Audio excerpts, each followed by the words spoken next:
Thomas Tuchel's busy trying to bring glory back to England for the first time since '66.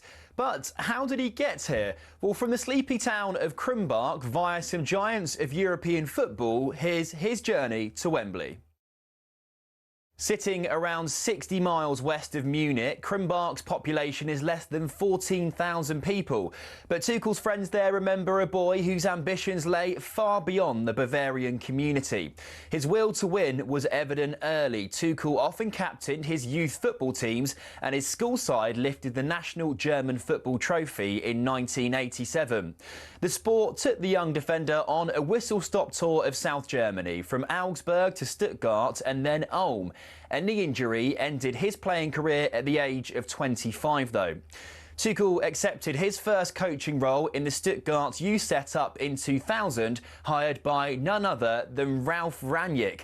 Under Tuchel's stewardship, the club's under-19s won their league title in 2005. But Stuttgart chose not to renew his contract, feeling Tuchel had an abrasive personality. He went on to manage Augsburg's second team before spending 5 years at the helm at Mainz. He then followed in Jurgen Klopp's footsteps and moved from Mainz to Dortmund. Here, Tuchel secured his first major silverware, the German Cup, in 2017. 8 more major trophies came next for Tuchel in just 5 glorious seasons. He won 2 Ligue 1 titles and a pair of domestic cups as PSG boss. At Chelsea, he famously lifted the Champions League, as well as a Super Cup and a Club World Cup, and he also bagged a Bundesliga at Bayern Munich. And then, 4 months after leaving Bayern, Tuchel was unveiled as England's new manager. I always wanted to come back to England. That was my big goal. I have the best memories of the country, of the league and of the players, the attitude towards the game, the attitudes from the supporters. Well, here's hoping Tuchel can finally drag England over the line at a major tournament.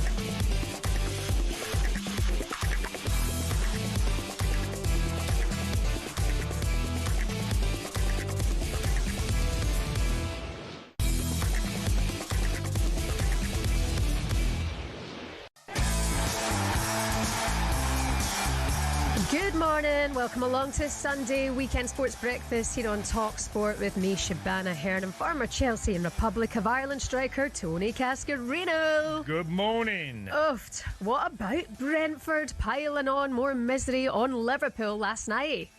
He hits it right-footed, right down the middle. What a night this is for Brentford.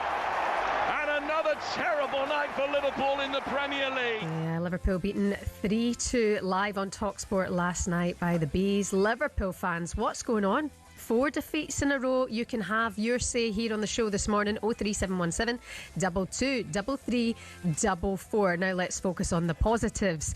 What a day for Sunderland. A brilliant last-minute win at Chelsea has moved them into second in the table. What an incredible finish to this game. Never mind looking for a winner. Chelsea are going to lose this game. Chelsea 1, Sunderland 2. Scenes, and Ruben Amorim's Man United made it 3 wins in a row with a terrific victory over Brighton at Old Trafford. 3 wins in a row for the first time in the Premier League under Ruben Amorim, and it also puts them in the top 4 and above Liverpool. Finished here at Old Trafford, Manchester United 4, Brighton and Hove Albion 2, and I'm off for a sit down. Yeah, we're still lying here in a dark room. United winning 4-2. Are United back?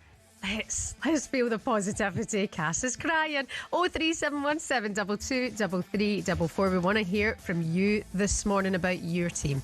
You're listening to Weekend Sports Breakfast here on talkSPORT. Morning.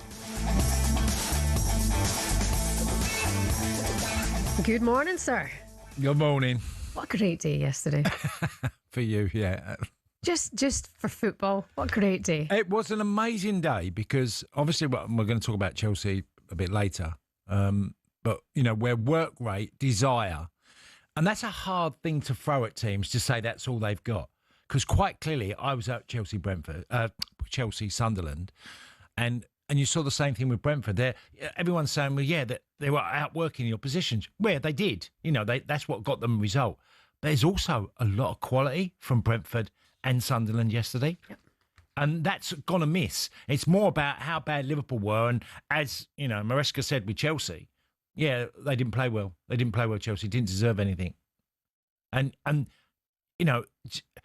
I was just shocked at Liverpool. They were, again, exactly what I've spoke about all season with them. Yep. The performance replicated everything I think's bad. The goals conceded column, again, another 2+ goals conceded. And by the way, it weren't a fair reflection of the game, them winning 3-2.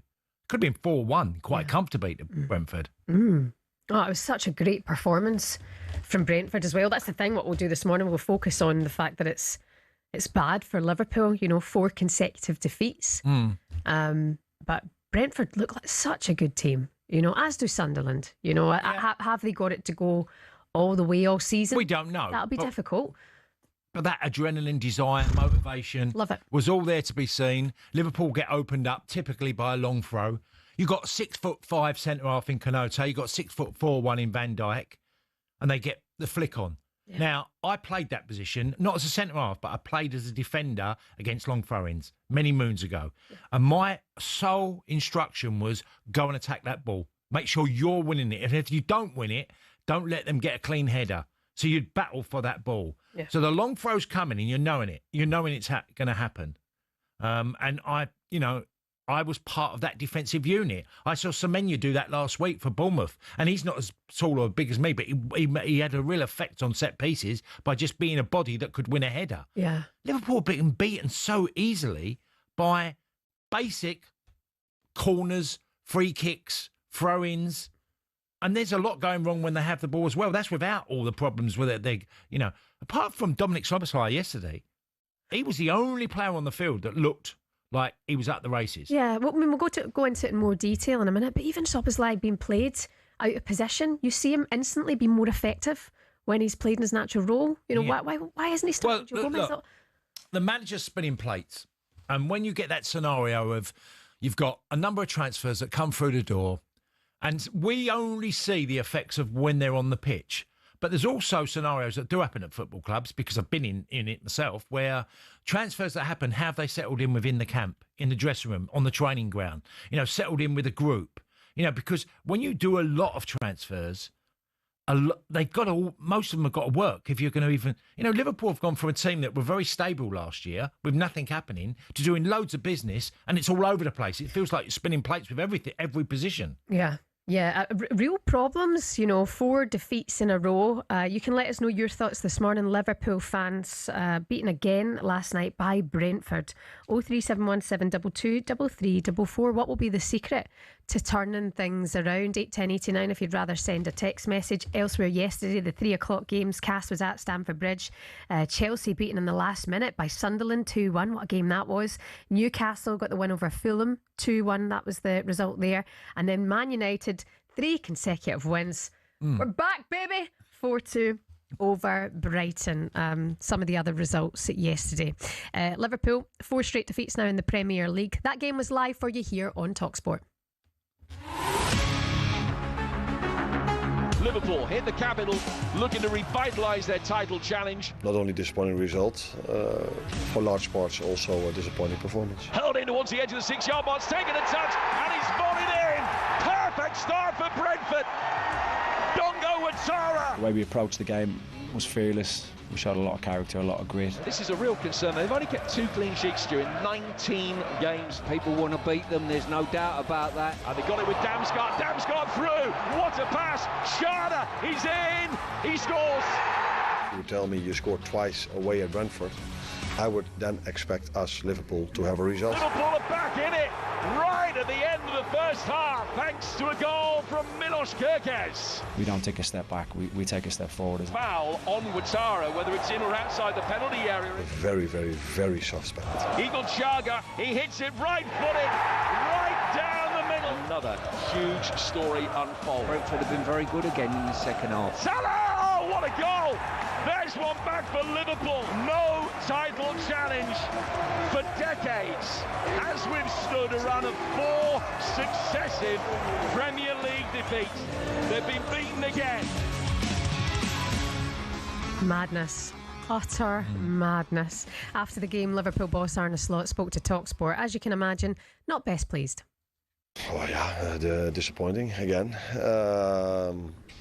Not only disappointing result, for large parts also a disappointing performance. And what were the most disappointing aspects of the performance for you? I don't think the basics that are needed to win a game of football were constantly there. It was only a small part of the game, maybe after we conceded the 1-0, 25 to 30 minutes, where I liked what I saw. We had a lot of ball possession, we created, we had won the ball back quite fast. But over a large part of the game, I think it was forget the word long. It was a game of duels, a game of second balls. And I think it's safe to say that they won more duels and more second balls than us. Well, that's an indictment. Mm-hmm. That, you know, if they won more duels, that's telling you. Yeah. They wanted it more. Simple, basic. They wanted it more. And, you know, go through the transfers in the summer. You go, Kerkez, how's he done? Mm-hmm. Pretty poorly. You go through Ekitike, probably the best one of the number that came in. Then you've had, obviously, Isaac, injured, didn't look really fit, so it's not worked out yet. Hopefully it will for him. So who else we look at? Verts, not worked out for him, struggled. So there's 4 of the major transfers, and you go one that's done pretty decent. Ekitike. Mm-hmm. Well, that ain't going to work for you as a team. So they're struggling. Terry Venables famously always said, you buy 5 players at a football club, if 5 don't work, you get relegated. If 4 don't work, you'll struggle and fight relegation. And you can keep going up. Then if all 4 or 5 work, you'll make the Champions League or spots, or you've got a chance to win the title with all 5 work. Liverpool in that doom loop at the moment, where everything in the last... I mean, I looked at Man United. Last year, everyone was talking about Manchester United. It take 10 years to get back to where Liverpool are, okay, or be challenging for the title. And I'm thinking, well, it's took them a month to catch Liverpool. In the last few weeks, what we've witnessed is Man United have looked a better team than Liverpool. With all the stick that Amorim has took and what's happened, we've just seen in the last week, Man United go to our Anfield, have a style, a certain way of playing, and end up scoring a couple against Liverpool and winning the game. And then they've backed it up with another performance. But they backed it up when they beat Sunderland, because Man United played really well against Sunderland, who were flying high as well. Yeah. So I'm concerned about where's the solution for Liverpool? Well, how deep are the concerns, Cass, now? I mean, is it top 4 that's at threat? Is it top 5? Of course it's under threat. Absolutely. I said at the start of the season, when I said to you after 5 games, they're in a false position. They're not that good, Liverpool.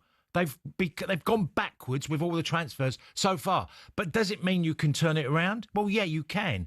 But now the manager's got to really use his authority to try and convince players and what's needed. And this spinning plates idea of play him and play... And yes, they've had injuries and they've got Champions League football. I get all of that. But at the moment, I'm seeing a really poor Liverpool side, even comparing them to what they were last year. It's so different. It's very bizarre. Liverpool fans, pick up the phone if you want to chat this through this morning. 03717 22 33 What's the secret to turning it around for Arne Slot? You can let us know your thoughts this morning. You're listening to Weekend Sports Breakfast here on talkSPORT. Coming up next, we'll get into more of the action from the Premier League yesterday. It was a good day.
nothing to discuss, cause I did win by default and without any doubt, I'm a me happy adult, I no go feed. Good morning.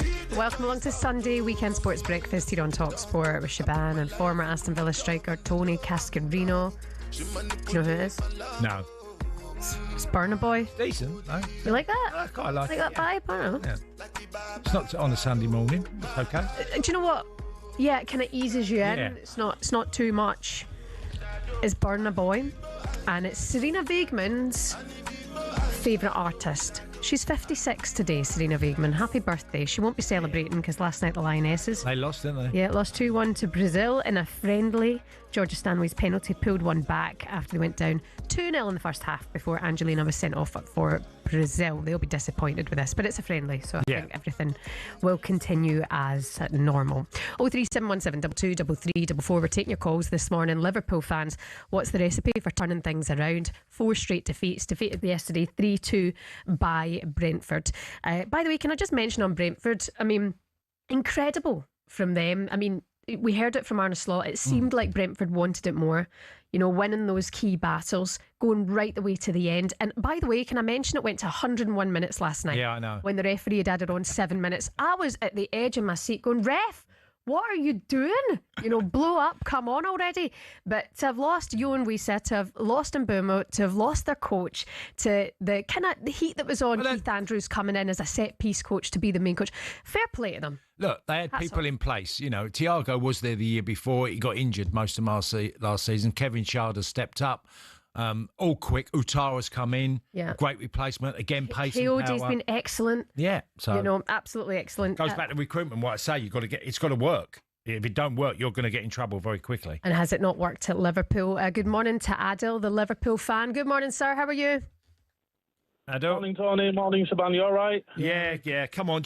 Are you going to try and cheer us up or tell us more of the problems?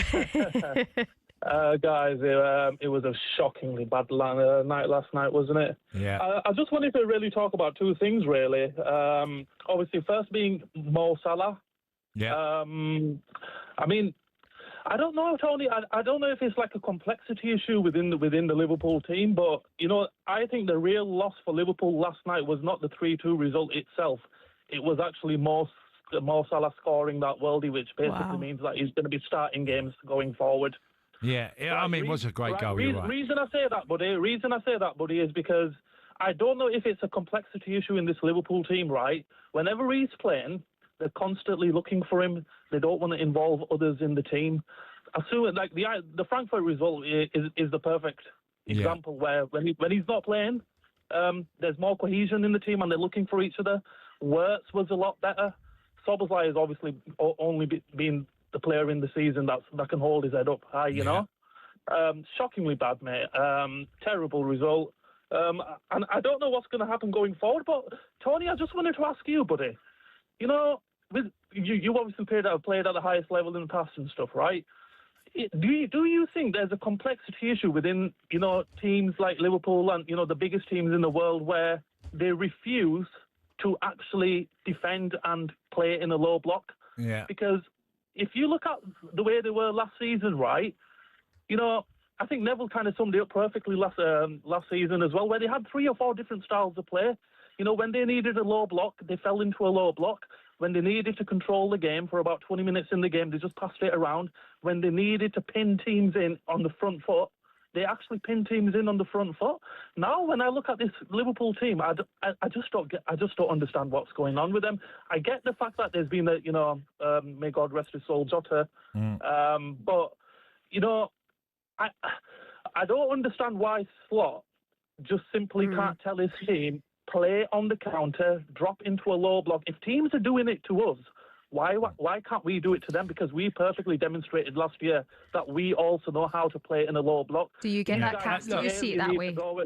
Just a couple of things there. Look, first of all, Liverpool play a high line, and Gravenberch, who wasn't there yesterday, normally fills into positions that obviously you can push your fullbacks on. So Liverpool, but they've been exploited a lot this year. You just look against the goals against Column, you know, of how they performed. I was a big advocate for keeping Luis Diaz. I didn't want him to go, because I just thought he's tenacious, but because he was 28 years old and it fitted with the deals that Liverpool were going to do, they got a lot of money off of Bayern, but I thought he was part of that tenacious guy that just made things happen because he always was a willing runner. He chased everything, you know, and Mo is in a really strange place because he's been such a good player for Liverpool and delivered so often in big moments that's carried the team to a certain degree.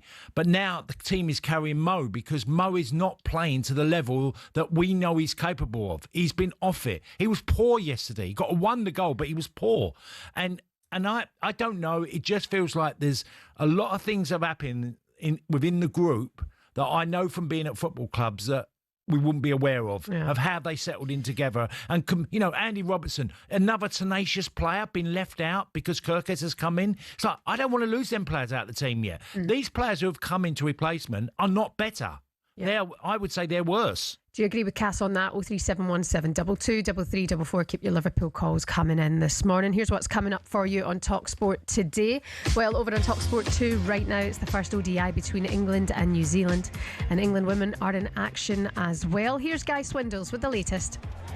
Well, in the men's match in Mount Manganui, New Zealand are 136 for 4 as they look to chase down the 224 that they need for victory.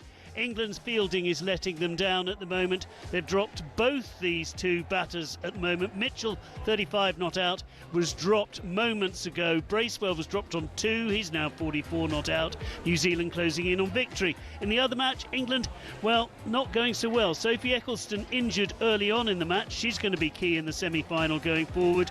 And New Zealand, after 15 overs, 75 for 1 and going very well indeed. Lovely stuff, Guy Swindles. Thank you so much. All of the cricket over on talkSPORT 2. The Sunday edition is here at 9 o'clock with Henry Winter and Sean Custis before the warm-up with Max and Barry. They're here at 12 o'clock. And Game Day Live, 1:30. Sam Matterface bringing you all of the goals as they go in key matches in the Premier League today. And 6:30 this evening, the final word is here with Natalie Sawyer. And who's here on the final word? Pardew. Of course it's Pardew. Okay. Everyone stay with us. You're listening to Weekend Sports Breakfast here on talkSPORT. Coming up next, we'll get into the weekend's football with reporter Jake Sanders next.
morning. How you doing today? This is Weekend Sports Breakfast here on talkSPORT. It's Shebahn and Tony Cascarino. You can watch us on your smart TV or on the YouTube channel. Tony should be feeling about a little bit dusty today because you had about 8 pints of Guinness last night. With the lads. Cascarino. Was funny last night. Scott Minto. We were all at Chelsea, and there was Cole Eburn, who used to play for Charlton. Great. I've only met Cole in the last year or so, and he's great fun. And Scott Minto, obviously, with Charlton and West Ham, and everybody knows him who listens to talkSPORT anyway. There was also Cookie turned up. Cookie was there. But Cookie had to go after one. But we all stayed and we watched Manchester United obviously get a victory like they did. And then we watched Liverpool, the start of the Liverpool game, and sort of carried on. And we had a really good night, good fun. An impromptu little night together is the best kind of night, isn't it? Yeah. It was just, when you go there and you end up having a few beers, watching the game. The atmosphere was in Frankie's at Chelsea's, which is at the stadium, Frankie's bar. And we ended up being in there and we sat there, and there's quite a few Irish fans in there as well. So that was nice. A bit of good fun. And watching United play, and I know we're going to be talking about them later. And you got in at 10:30? About 10:30, 11:15, because we got... You're crazy, boy. You're crazy. Yeah, we got back and, it was good. We got an Uber and it was good fun. Was really Joe raging at you? You said you'd be... No, I said I'd be back at 7. I didn't say 7 at night. I just said 7. So, I got in about 10:30, 11:15. See when Jamie's like, I'll see you at 6, and see if it's 6:15. I want to be like, you said 6. But I'm a psycho. Some of your other headlines this morning. Arsenal's Gabriel remains a doubt for Crystal Palace. The defender hasn't trained after picking up a knock versus Atletico Madrid in the Champions League. Former Manchester United captain Gary Neville has become the latest inductee to the Premier League Hall of Fame. The right back made 400 Premier League appearances. And Newcastle defeated Fulham 2-1 at St James's Park thanks to a very late winning goal from Bruno Guimaraes. Here's Eddie Howe after the victory. Yeah, well, I think that's the challenge for us. It's as I said a second ago, that the emotions with the Champions League games are just higher for the players. There's that emotional attachment to the game, which is unusual, and then you deal with the fallout whether you win and lose, and then you go back to the Premier League with very little time to prepare, and I think that's the challenge. And then if you're slightly flat or you're slightly off in the Premier League, you're going to lose. So big mentality challenge for us this season. That was a really good response today because Fulham are a good team. How was Finn Botman? He came off with a head injury. Yeah, Sven's fine. I think he's just got a cut, so there's no concussion there. But a good decision from the on-field physio to take him off. Good result for Eddie Howe yesterday, especially in the Premier League. They needed that. Yeah. Thoughts on that? I mean, who is it for you that impressed yesterday? Tonali had a really good game. Well, Jacob Murphy again. Yeah. Was so good from last year in the way they played, his directness, his ability to get a goal. And yesterday, he missed a bit of football because they've had a few changes at Newcastle, obviously with players coming in and losing others. And I thought he stood out again, took his goal really well, had a great chance as well to get a second. But Newcastle are a good side, so I don't ever feel like... I look at Newcastle and think they'll be around the Champions League spots. Whether they make it is another question, but they'll be around it. And it's funny with that conversation earlier on about Liverpool and the signings that they've made. I don't actually feel that Newcastle are really, really missing Alexander Isak yet. No. And the fact that Isak hasn't really hit the ground running, I feel like that Liverpool signing in the end currently looks like a bit of a vanity signing. Yeah. Newcastle have got the core of players that just give everything. Guimaraes, Tonali, Joe Linton and others. They have that core. Anthony Gordon, Alanga's gone up there now and he'll be battling for his place. Harvey Barnes is battling for his place. It feels like there's a lot of good things happening. Obviously, Voldemar coming in. You see he's a talented lad. So... yeah, it's good. Absolutely. We can get more now in the day's action yesterday. We can speak to the sports news editor of The Sun and Spurs fan, Jake Sanders. Good morning, Jake. How are you? Hi, Jake. Good morning, guys. How are you doing? Yeah, we're not talking Liverpool again, are we, Jake? Yeah, we are talking Liverpool, Jake. Don't worry about that. 4 defeats in a row now for them. Did you see this coming? I didn't obviously see the 4 defeats coming, but I think everyone that watched sort of the first 5 games would have seen some sort of drop points coming, because despite this, 5 wins in a row, I think it was 7 or maybe 8 in all competitions, they were not at their best. And there was obviously so many late goals that they needed. And it just didn't feel right from the off. So everyone was sort of looking at it in two ways. You know, if they continue playing like this, the points will eventually be dropped. But maybe on the other hand, they start performing well and they could be even better. But I don't think anyone envisaged dropping this many points and losing this many games in a row. I think they said on Sky yesterday, only the third, maybe fourth champions ever to lose 4 Premier League games in a row as defending champions. Yeah, I mean, it's been compounded because they've had transfers that haven't quite clearly worked out, Jake, and then they've had established players not playing to the level of last season. So it compounds the problem, doesn't it? It just looks so wrong all over the pitch. The goalkeepers come in and they're obviously missing Alisson a lot. The fullbacks are a major issue. Trent, obviously, but both fullbacks. Kirkes has looked really rash. It looks like he's never played in the Premier League before. The Isak situation's not helped. Salah's crazy out of form. Van Dijk's levels dropped off massively. There's always been a bit of a problem in the middle of the park with Liverpool, and when Gravenberch plays, they look really, really, really weaker. Yeah. Yeah, I would name, if you said to me, you know, players that were there last year who are not doing nowhere near as that, obviously Mo Salah, I would put McAllister in there. I don't think he's got going this year at all. I put Konate in there, put Van Dijk in there. So, you know, you're looking at 4 major players for Liverpool that have come off, and also the signings haven't worked so far.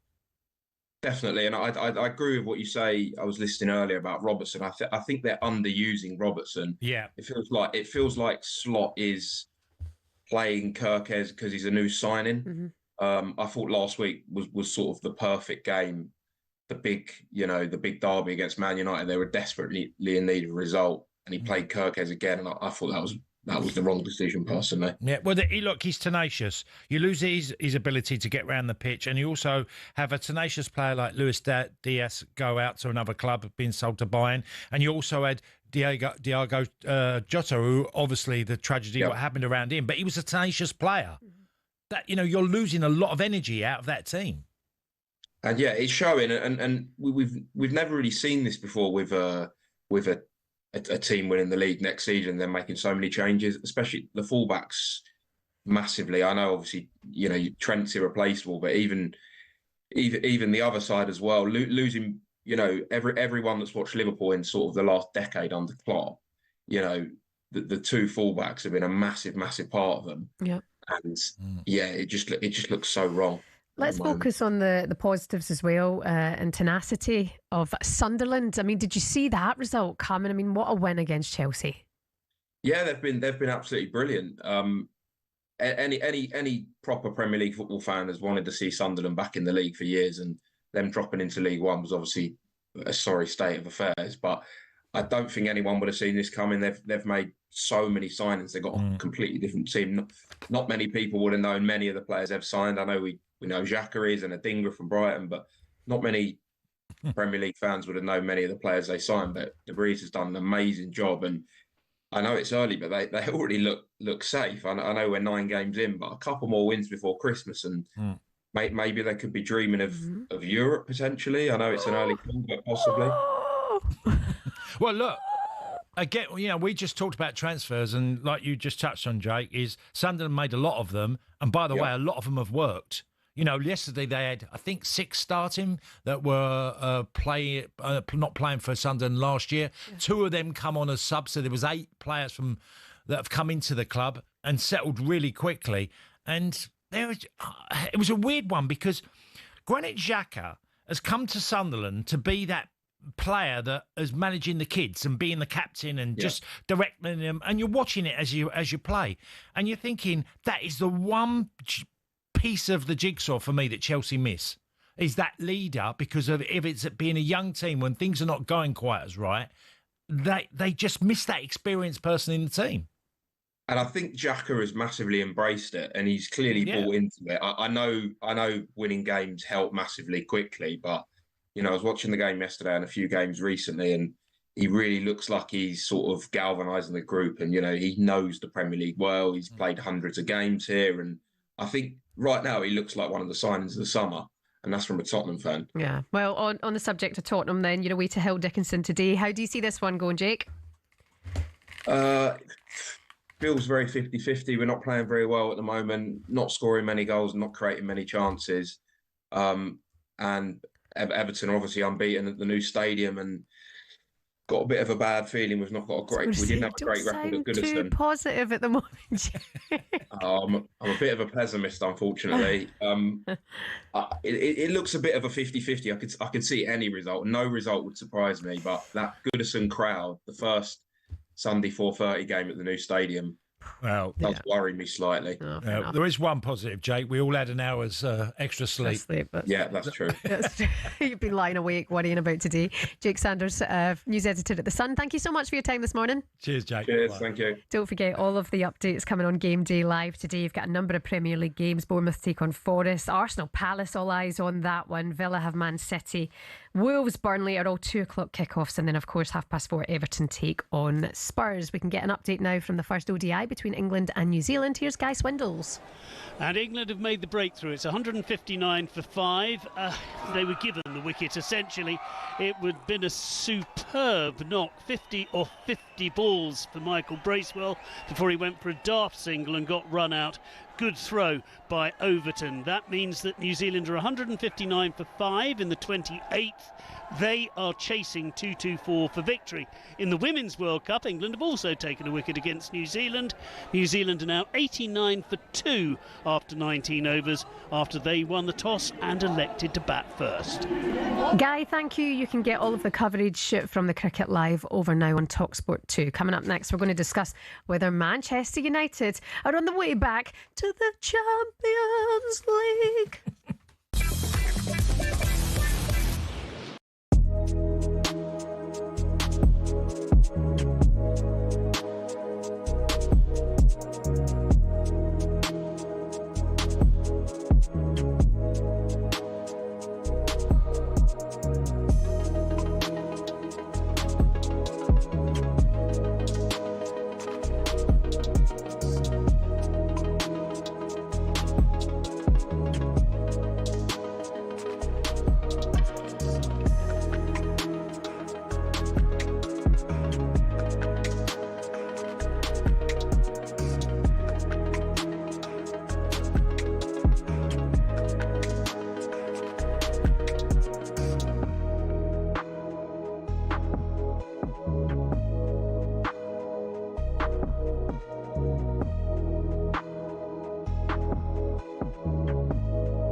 Good morning. How are you getting on today? You're listening to Weekend Sports Breakfast here on talkSPORT. Shebahn Aherne and former Marseille striker Tony Cascarino. Some of your other headlines, by the way: Scott McTominay and Kevin De Bruyne scored as defending champions Napoli beat rivals at Inter Milan and moved to the top of Serie A. By the way, I was just reading in the paper today, I don't know if it's true or not, but Scott McTominay apparently is struggling with life off the pitch in Naples because he's become such a god over there. Oh, well, Napoli He's struggling with the pressure of it. Napoli is very similar to Marseille. Yeah. It's so tribal and just everywhere you go. And, I mean, he got a great goal last night. I don't know if you saw it. He got a great strike. And, by the way, Kevin De Bruyne takes a penalty, pulls his hamstring, comes off injured after taking the penalty. Literally pulls it as he strikes the ball. Yeah, they won. I think they went top of the league last night. Yeah, they did. A source in the Sun Sport says Scott loves elements of Italian life, but the passion of the fans can be a blessing, but also can make things difficult. He's treated as a god over there, but it means he's finding it difficult to do simple things when not training, and can find the attention a little bit suffocating. Interesting. And also, Manchester City travelled to Villa Park today to take on Aston Villa. Pep Guardiola was asked whether his side, who currently sit third in the Premier League, are flying under the radar. Well, in the first 3 games, yeah, for sure we are out, and Liverpool is already done, and now it looks like Liverpool is done. And I tell you that they will be back. So I said many times, so I know all the pundits, all the specialists, former players, they know everything is going to happen after 5 games. I'm not able to do that. So always I wait 10, 15 games to know exactly what is going on, but I think obviously Liverpool, Arsenal are there, someone else will be there, and hopefully we can be there. Go on then. Oh, an angry. That just drives me crazy with Pep. You know, he always does this where he'll compliment every team he plays. He compliments them to the highest level, and then he'll comment on pundits who criticise. Oh, on their bit, and I get it to a degree that you throw things out, but it's your opinion. You can only give opinion of what you've seen. Okay, and this guy said Liverpool will be back, and they're as if they'll be fine. They're not fine, Pep. You know they're not fine. Do you know what I mean, Shebahn? You know, every Liverpool fan knows they're not fine. Yeah. So you saying, oh yeah, well they know so much. They, today it's this, tomorrow it's that. Yeah, there is an element of that's true, but generally you're reflecting on what you're witnessing. He's never going to criticise Liverpool. No, I don't expect him to criticise. He could word it slightly different. You know, they're having a difficult time. Yeah. And there's no doubt about that. But I sometimes get frustrated is if Pep talks down to people that have an opinion. Look, he's been an incredible coach. Of course. And I always I consider a lot when I talk about Pep's Man City because he's done so brilliantly well, and he's been a great coach. But if you can't see that Liverpool have got major problems, then I don't think he's being honest. Yeah, you're kidding yourself on. Yeah. I don't think you're being honest. Can't fool us, Pep. Villa today host Manchester City. Updates coming on Game Day Live here on talkSPORT from 2 o'clock. Let's go back to the game at 5:30 last night. Manchester United beating Brighton 4-2. 2 goals from Mbeumo helped Man United to a very, very impressive win over their bogeymen Brighton. United were 3-0 up with 15 minutes to go. After goals from Cunha, his first of the club, Casemiro's deflected effort and Mbeumo's first of the night on the hour. But Welbeck's outstanding free kick, Welbeck again, and Costellas made it a nervous last few minutes for United before Mbeumo wrapped it up on the last minute of the game. And we all saw Ruben Amorim go, phew, thank God for that. 3 wins now for Manchester United on the bounce. Turning it around, Cass, hopefully. I was with Alex Crook one night and watching it, and I was joking because we were having a bit of a laugh with him yesterday, and I went, what are you going to say, Alex, now? Are you going to win the league, or are you going to... And we were sort of having, all the banter about it. And look, I said earlier about transfers working. Now, Cunha and Mbeumo have made a massive difference to Manchester United. Cunha has definitely added so much more energy in midfield. Even though that was his first goal, he's added so much to the He's added to the team performance. Okay, with that, Sesko's done okay. Not been outstanding, but he's done okay. Landman's coming into goal. A goalkeeper actually making just basic saves has helped Man United.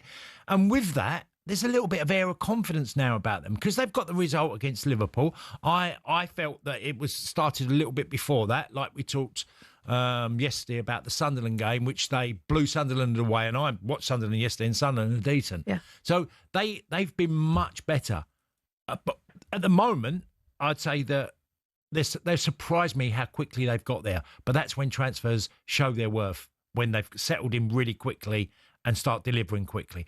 Brian Mbeumo, I've watched for 3 years regularly about him, and he's another player that his levels of performance and return are excellent. So refreshing to watch United play the way they played yesterday. And yeah, it was a bit squeaky for a moment, but you could tell as a team they were together. You know, you could absolutely, you could feel it. You could see it in those celebrations. And that's important as well, Cass, to know that they're settling as a dressing room. You go back to last season, that wasn't there. No. That wasn't I got asked to do a column last year for the Times, and they said to me, I want you to go to a game, and I watched Brentford take on Bournemouth, and I named 3 players that I felt at the time in the piece that could replace Mo Salah. And I went Brian Mbeumo, Semenya, and Kudus at Spurs. Right, they're the 3 I picked out that I felt that they're great replacement. Man United have took on a really good player, and they'll benefit with Brian being there because he'll be loved by the fans because of his attitude as well. Yeah, he's one of them that just lifts fans because works his backside off, and he'll travel. You know, but apart from that, it just feels like they've got a little bit going. There's still a lot of room for improvement, without doubt. They have another good window in January. If they end up doing a bit of business in it and they add in a couple again, that actually adds even more to what the club's got, then United will be back. Yeah. I don't say that.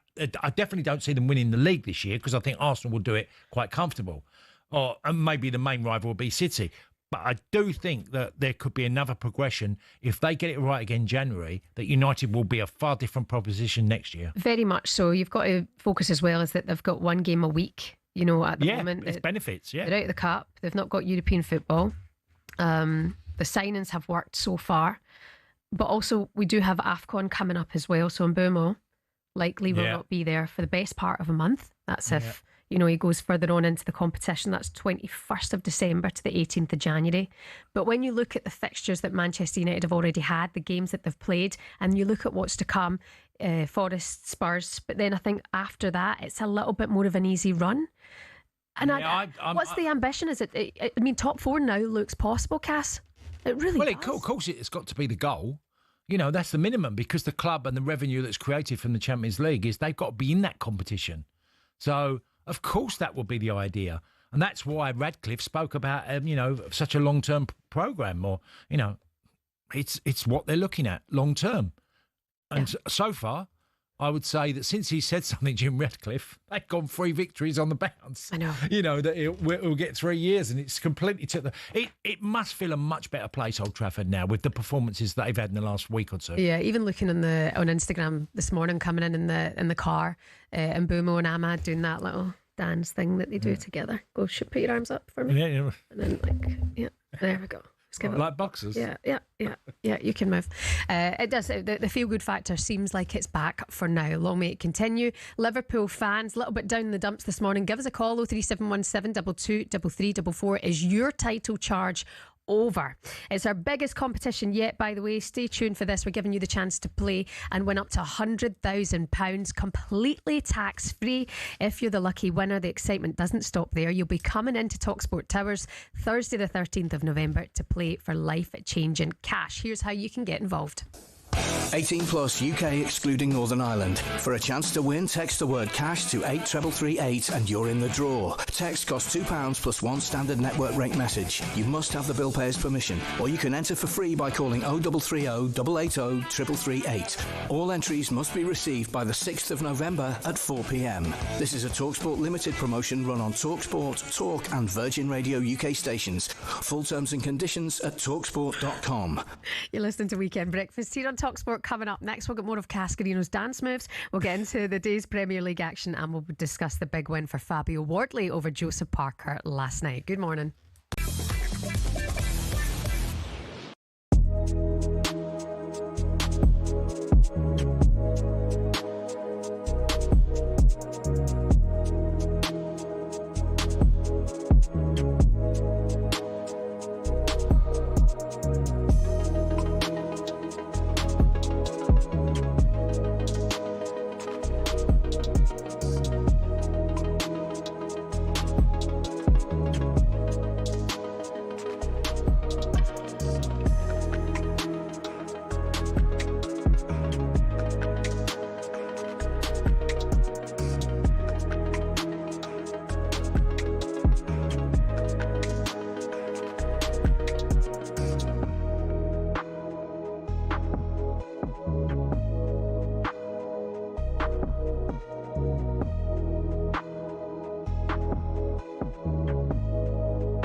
Let's be honest, we've all found ourselves raging at a referee's decision at some stage.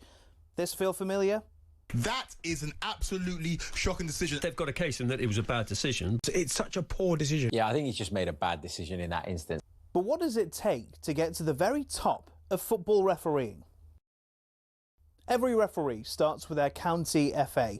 It's a simple training course and you can take it as soon as you hit your 14th birthday. Once you've done that, you have to go through at least 11 hours of face-to-face training. You'll then graduate as a Level 7 official, which means you can take charge of county-level games. But hold your horses, there's still a long way to go to get to the Premier League. Your next step is to spend a year each at Levels 6, 5 and 4. This covers the top of the amateur game. Only at Level 3 do you start doing Northern Counties or Isthmian League level games, for example. If you've done this all quickly, you can reach Level 2 and ref your first National League match after, I don't know, 6 years? After getting enough experience at that level, you can apply to be a referee in the EFL. There's an interview, people watching you do games, and then, if the EFL are happy, you'll be granted a Level 1 licence to ref in games in League 2 and above. Now, they don't just say on you go to the Premier League, you have to work your way up through the divisions. Only after years of hard work and refereeing on cold Tuesday nights in Stoke can you be considered to do matches in some of Europe's very best stadiums. Now, who was the youngest to reach the very top? It was actually Michael Oliver. He refed his first Premier League match in 2010 at the tender age of just 25. So if you want to follow in his footsteps, crack on. It'll only take you roughly a decade, thousands of hours of work and an incredibly thick skin. In total, there are 37,000 registered referees across England, but the PGMOL has only deemed 21 good enough for the top flight. That means there's not even a 1 in 1,000 chance you'll even make it in. Obviously, referees can make mistakes, but when you think about it, having a go at them is kind of like slating a brain surgeon.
Good morning, you're listening to Weekend Sports Breakfast here on talkSPORT. Shebahn Aherne and former Chelsea and Celtic striker Tony Cascarino is here. No more Liverpool now, yeah?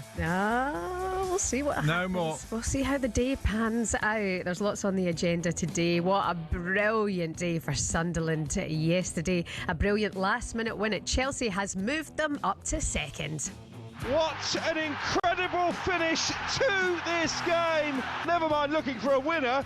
Chelsea are going to lose this game. Chelsea 1, Sunderland 2. Jason Cundy had to come in and do the game day phone-in last night. Absolutely fuming from that one.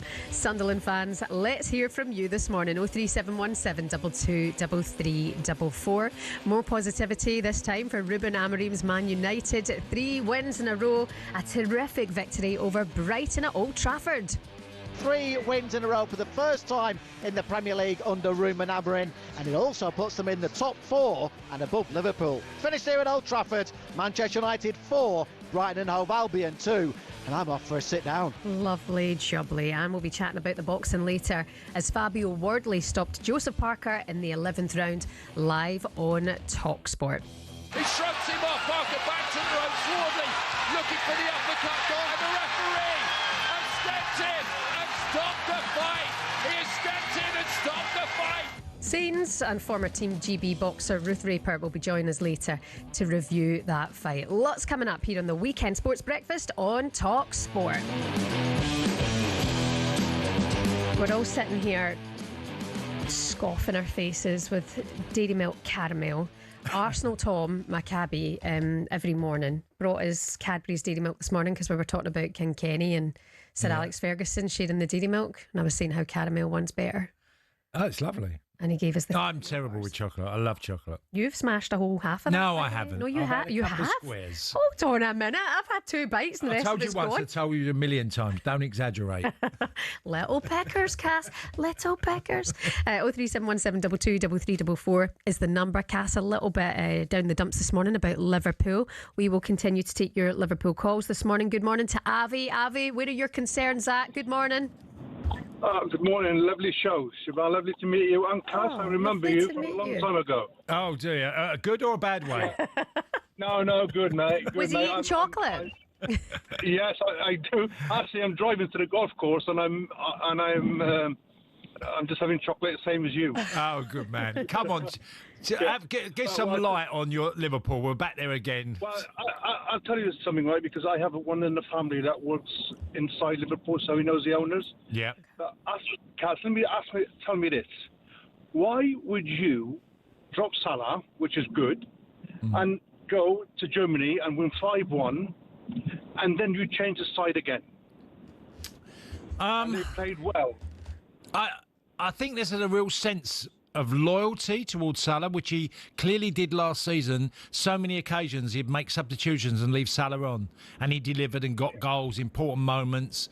And I think because obviously it's a tough one. He obviously thinks that Mo's going to come good, and he's given him every opportunity. But you're right. I said yesterday, we'll know how Arne Slot feels about Salah because if he plays at Brentford tonight, because he was left out in midweek. But honestly, Eintracht Frankfurt was not a good example. They are. If you look at their team and their goal scoring and the goals they concede, it's ridiculous. They play mad games. Frankfurt. I know, Cass, but I like I said, I've been watching Liverpool for 60 years. Yeah. And the way in 92nd minute, and Liverpool still chasing goals. The players that played. Yeah. And that's what I'm saying. But what I'm saying is, well, and I tell you this, Cass, and I hope, Shab, you wouldn't remember this, but I tell you, is that he will have one more game, that slot, because Liverpool invested a lot of money.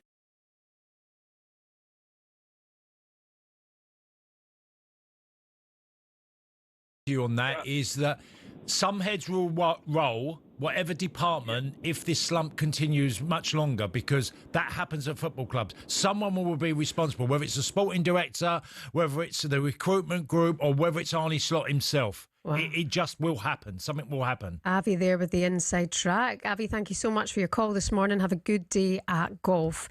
Moving on for now, Cass. Yesterday, Sheffield Wednesday fans returned to Hillsborough in huge numbers after coming together over the club's administration issues. Here's how a massive day sounded for you in the EFL on the talkSPORT network.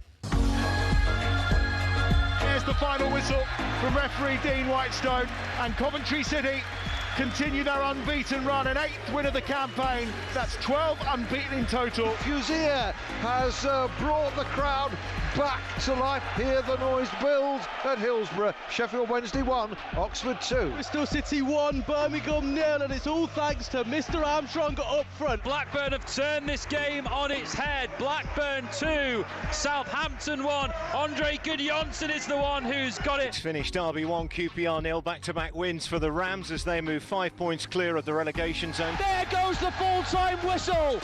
4 straight wins for Millwall.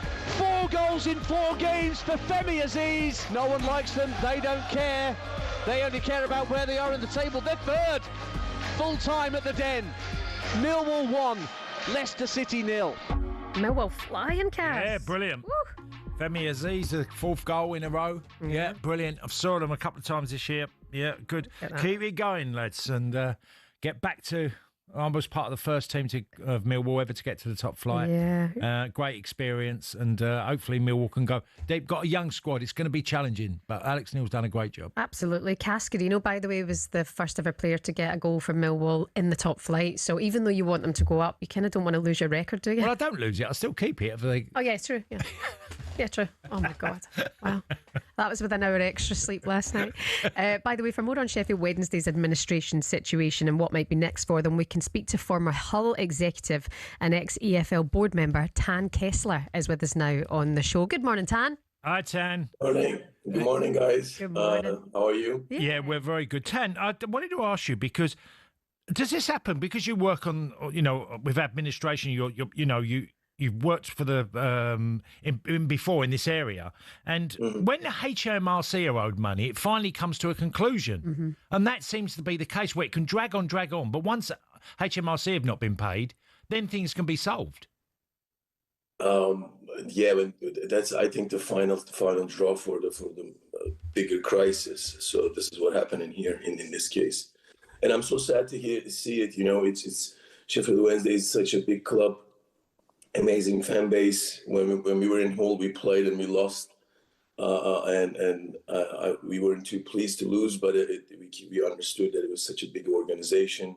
They're so historic and part of the Premier League establishment. So it's really sad to see them being in that position. But obviously, Chancellor should take credit for what's happening in here since 2008. So. When you're like back, back on your payments to HMRC, the players on a regular basis, the often clubs becomes like in England, it's administration. I'm joining you guys from Poland.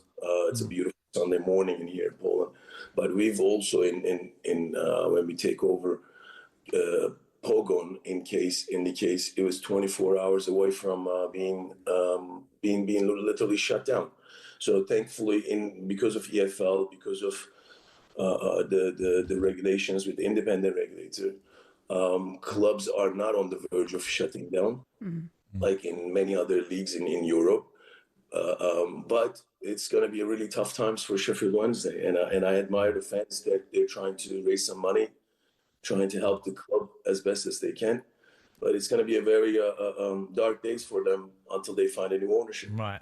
Tell us, you were at Hull City, an executive there, and the administration was looming over Hull City as well for a period of time. Are they all similar themes, or do they sometimes, administration, does it have different sort of branches to it where give clubs different problems?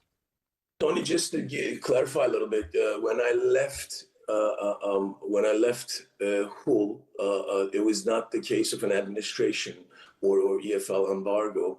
We did have some issues in the past when I was there, but it was never led to that kind of a result that Sheffield Wednesday is having. Yeah. At the moment, also Hull is having some issues as well, a transfer embargo and etc. But in this case, once you are in that, HMRC and tax back payments and etc., then you will be facing, transfer embargoes, point deductions, which will probably affect your entire football strategy and along with the club's business model. And Tan, with the independent regulator coming in, do you take comfort from that? Should this help resolve any of these issues from happening in the future? It's really tricky one because we have to see independent regulator is something new, and I had said it in the past when I was part of an EFL board. Independent regulator is not gonna clean the current issues, but we can use it as a resource. Although David Cogan had said it's quite he's going to be quite forceful to help the clubs to manage their sustainability, whether their revenue, whether their losses. But I think we cannot let the independent regulator dictate us what to do with it. We have to fix our own problem as a football organization and community. Yeah. Tan, very interesting to speak to you today. Thank you so much for your time this morning. That's Tan Kessler, former Hull executive and EFL board member. Have a good day, Tan. Thank you. Thanks, Tan. Thank you. Thanks for having me, guys. Thank you. We'll speak to you again soon. You're listening to Weekend Sports Breakfast here on talkSPORT. Coming up next, we'll give you the look at today's Sunday back pages.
know it's hard. You know it's hard. Excuse me.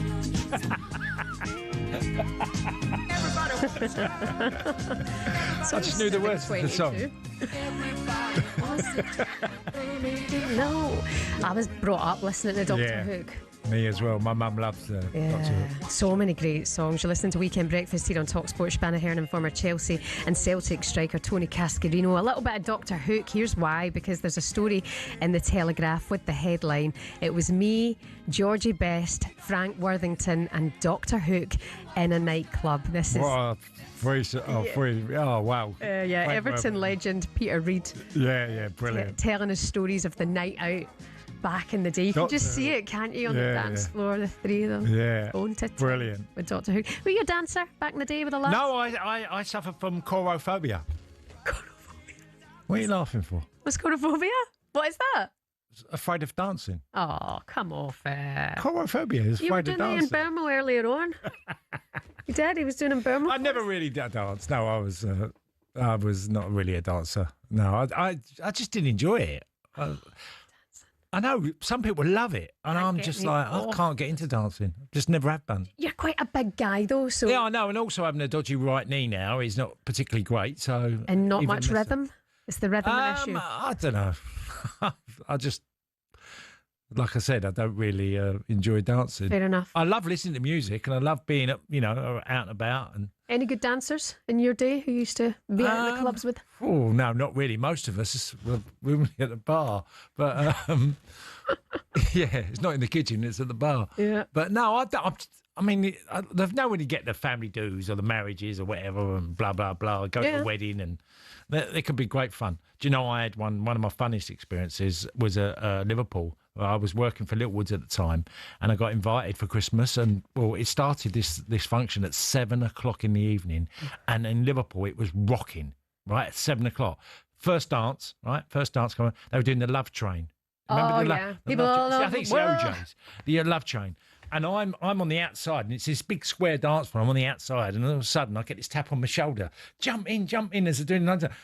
I jump in, and there I'm going around the Love Train, and not holding my hips was Gordon Banks, the England World Cup winning goalkeeper. Had his hands on my hips holding them. Big safe hands, though. I thought it was so funny, and I'm thinking, I'm in the safest pair of hands I've got. I'm doing the Love Train around the dance floor, and Gordon Banks is holding them. Was he guiding your hips to the music? Yeah, it's just funny. And he was the most placid man, Gordon. Yeah. When I met him, chatted to him and Ian Callaghan, because they were there as representatives, because they used to do the pulse panel.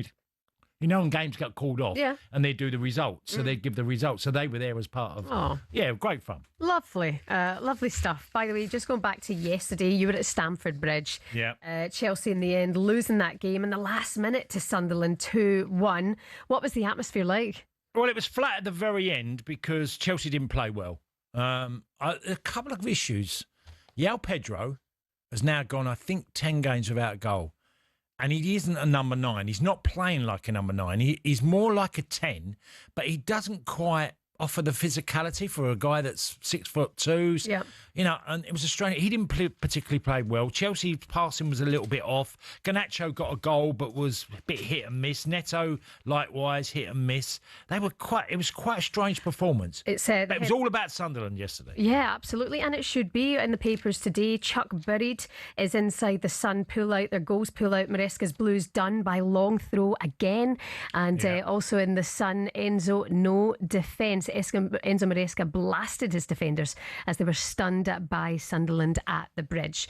Just a couple of the headlines going around in today's papers. It was a day for Sunderland, really. Yeah. And we talked about that earlier. I just want to get one column that's by Sam Dean in the Telegraph. Why Arsenal have become obsessed with left-footers. And Arsenal have got the highest percentage of left-footers in their squads. What? They're 44%. Second is Sunderland, and then Man City third. Down at the bottom, it's Newcastle with the lowest with 14%. Liverpool, second lowest with 15%. But Arsenal at the top with 44% left footers. And Arteta's apparently obsessed with the left side of the team, getting that right. Isn't it funny? I say obsessed because there are some small differences in that. I mean, some players play right and left, don't they? Which some of the Arsenal ones have done. Madueke can certainly do that. he'll play right or left. Yeah, interesting. I mean, how Arteta's mind must work. It's like if he can get a slight advantage anywhere. Yeah. Anywhere he'll get it. It's is a bit random. the tiniest of detail, isn't it? If it pans out that way and they end up winning it and they win with, I mean, Gabriel Martinez has improved a hell of a lot this year from the player he was last year. I thought he really struggled. Maybe it was a bit of lack of belief, but he's come back and now... Martinelli. Martinelli. And done really, really well. I thought his game's up again. I mean, Saka's just an absolute stalwart on the right side.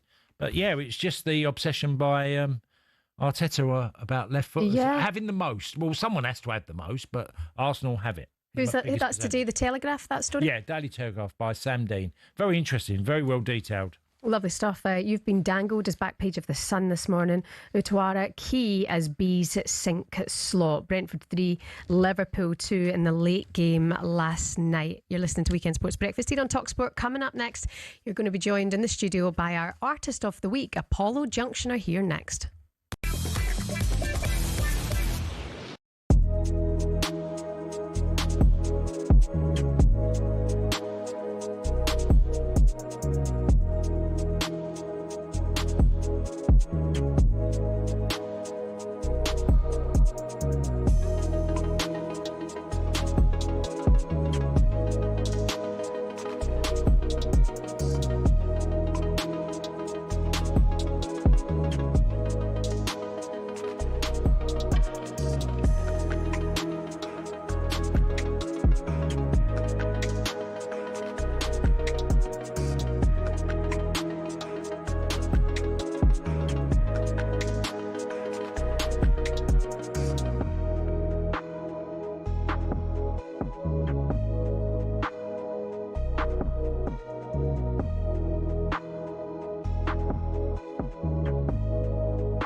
Good morning. This is Weekend Sports Breakfast here on talkSPORT. Shebahn Aherne, and somebody knows how to do a shampoo set more than most. Tony Cascarino is with you this morning. Some of your other headlines you're waking up to. Peterborough United have sacked manager Darren Ferguson, with the team bottom of League One.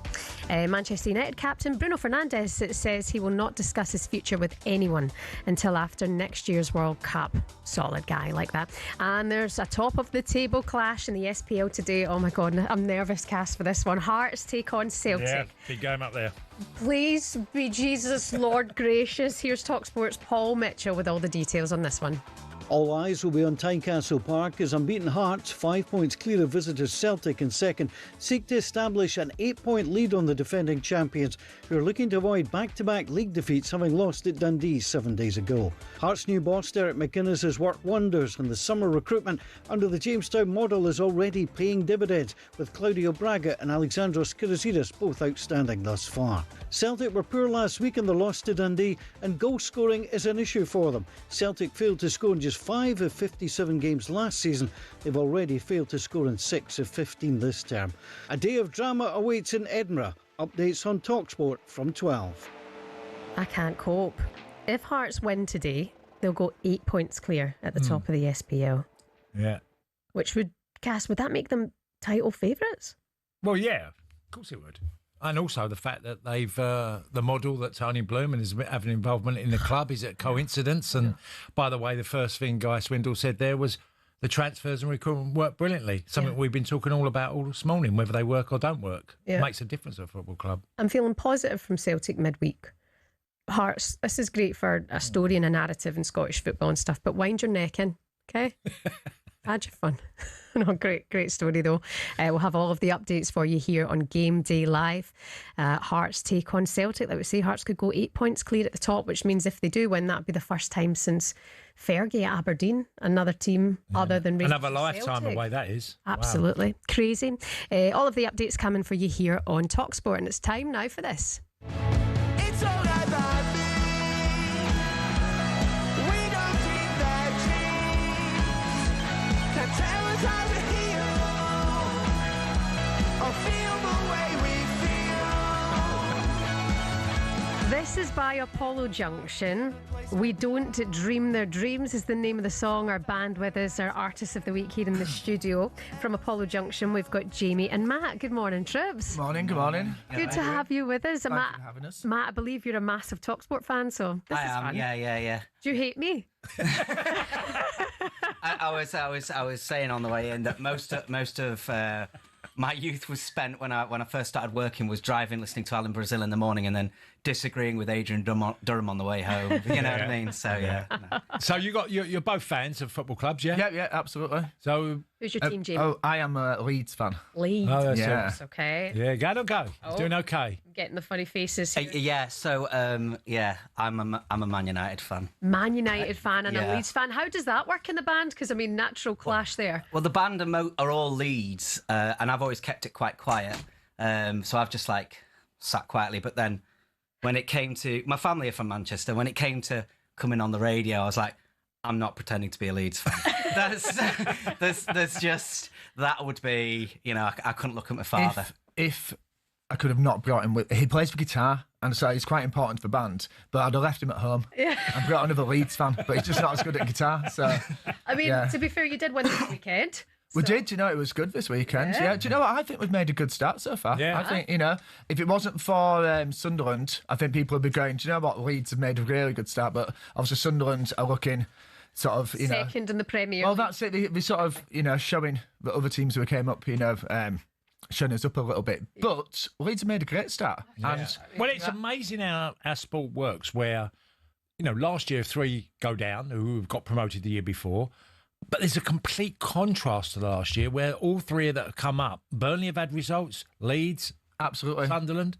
It's and all the point totals we're on, are already we're chasing down the points that they picked up last year already. It's amazing. And like I say, if it wasn't for Sunderland, and to be honest, I'm fully expecting them to plummet at some. Are we touring? Are we playing Sunderland on the next tour? Don't think so. Yeah, I'm fully expecting them to plummet. Oh no, we are. I'm expecting them to stay probably top 6. So, yeah. Well, great. Well, we're glad to have you with us today as our Artist of the Week. You're going to play Sometimes, is that right? Yeah. That's right, yeah. All right. Jamie, Matt from Apollo Junction, take it away. You're live on talkSPORT. This is Apollo Junction with Sometimes. Good morning.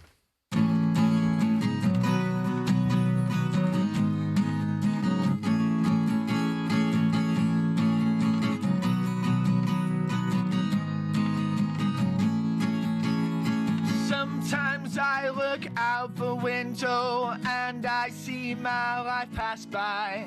Sometimes I look in the mirror and I do not recognize. Sometimes I look deep inside you, I don't like you, I don't mind. Sometimes I look for tomorrow, and tomorrow I don't find, and I don't mind at all.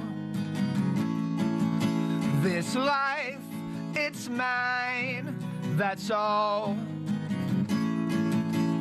Sometimes I look for the future, nothing's changed, I feel the same. Sometimes they say be somebody, well these nobodies behold the strain. Sometimes they will try to fight you, I'll stand beside you, I don't mind. Sometimes I look for tomorrow, and tomorrow, yeah, I find, and I don't mind at all. This life, it's mine, that's all. I'm out of control, take back what we stole and dig your own hole, we'll get together. I'm out of control, take back what we stole and dig your own hole, we'll get together, come on. We'll get together, come on. We'll get together. Well done. Absolutely. Great energy. Really. Yeah, This time in the morning, even though the clocks have gone back, that was great energy. Yeah. We didn't stay over. We came down from Leeds today, so we were up, and then I got up twice because the clocks changed, which was nice and fun. So I got up and went, 2 o'clock, time to get up. 1 o'clock. Okay, brilliant. That's good. Yeah. Where are you gigging in the next year then? So we are going on tour. So we'll be going on tour early next year. We've just finished. To be fair, we've been super busy. We've just done a fair few summer dates. We've been out with Blossoms and Doves. Oh, great. And loads of bands that we love. I've heard the Blossoms being mentioned a hell of a lot. Yeah, they're everywhere, aren't they? They're one of those bands who just seem to, they do really well. But I met Doves as well, so they're amazing. And we were festival season, and then we released an album which did really well, didn't it? And we've been super pleased with how it's going. So touring early next year. You should be proud of yourself. That was absolutely brilliant, guys. Matt and Jamie from the band Apollo Junction, thanks so much for being with us. Good luck with everything, and good luck to Leeds and Man United. No, well, we'll listen to half of that. Thanks.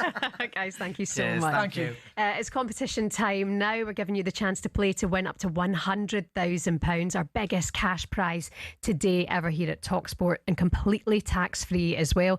If you're the winner, the excitement doesn't stop there. You'll be coming into talkSPORT Towers on Thursday the 13th of November to play for life-changing cash amount of money. It's absolutely delightful. Here's how you can get involved.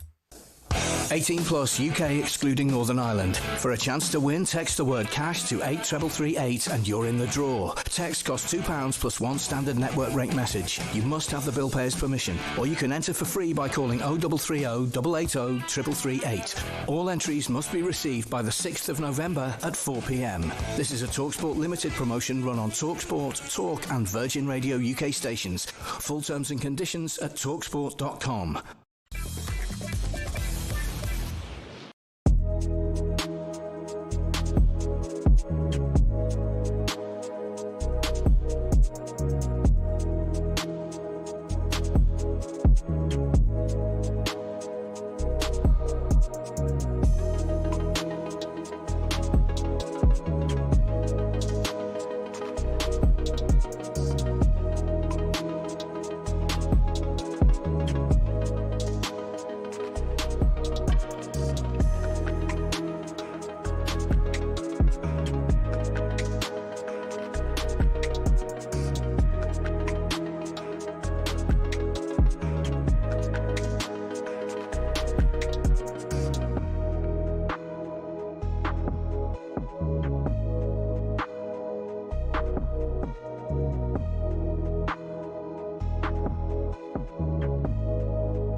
Good morning. You're listening to Weekend Breakfast here on talkSPORT. Shebahn Aherne and former Republic of Ireland striker Tony Cascarino.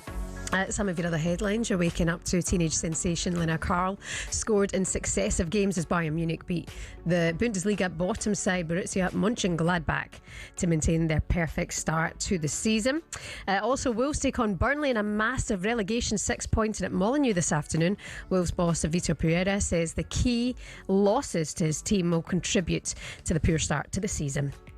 We are struggling with the situation that, you know, we lost some players, important players, and we brought 8 players, 8 plus players that they were out the last season, and they came from loan.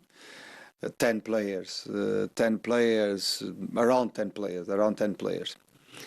But if you remember, you know, in the world that we can do in our way, if we start the season with everyone, it's easier to connect them, it's easier to build identity, but was not the case.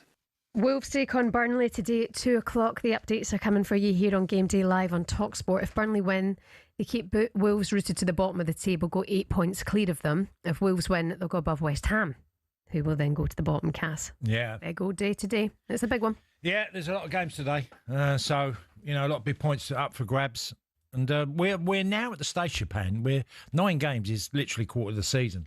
You know, 10 games has gone past the quarter, so we're at a good stage of assessing where everybody is. Yeah.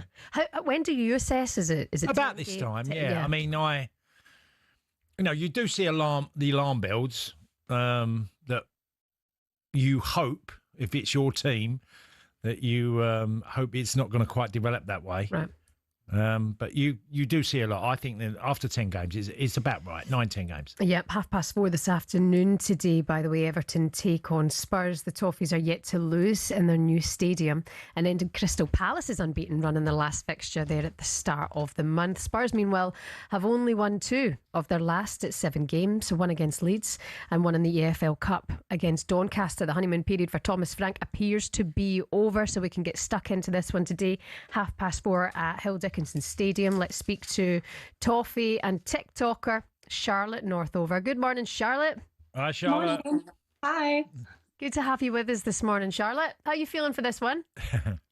I'm a bit nervous. I'd never want to, expect a win, but I'm hoping it'll be good today, yeah. Yeah, Charlotte, I was going to ask you, because the Crystal Palace game was a really tough one, because Palace for an hour were really good and Everton was struggling, but somehow found a way of getting a victory in the latter stages of that match. Yeah, I think David Moyes obviously knows what he's doing. He brought on Beto and Alcaraz at halftime, and I think that was a really effective. They made a real difference to the team, brought a lot of energy, and I don't think Crystal Palace were expecting that, because the first half was pretty easy for them. Let's just say that. So yeah, I think I'm fully trusting David Moyes, and he knows what he's doing. Yeah, I mean, look, Jack Grealish, the Evertonians have taken to him. How's Tyler Diblin doing? Because he's a young lad, and I feel like he seems to be in a bit of a shell at the moment. Is that a fair assumption? Yeah, I think that's a really good way to describe it. I think he needs more time on the pitch, obviously, and we're still shuffling the squad around a lot due to injury. And obviously with Keane and Dewsbury Hall out because of, yellow cards, and Jack Grealish out for Man City, we have been shuffling the midfield around a bit.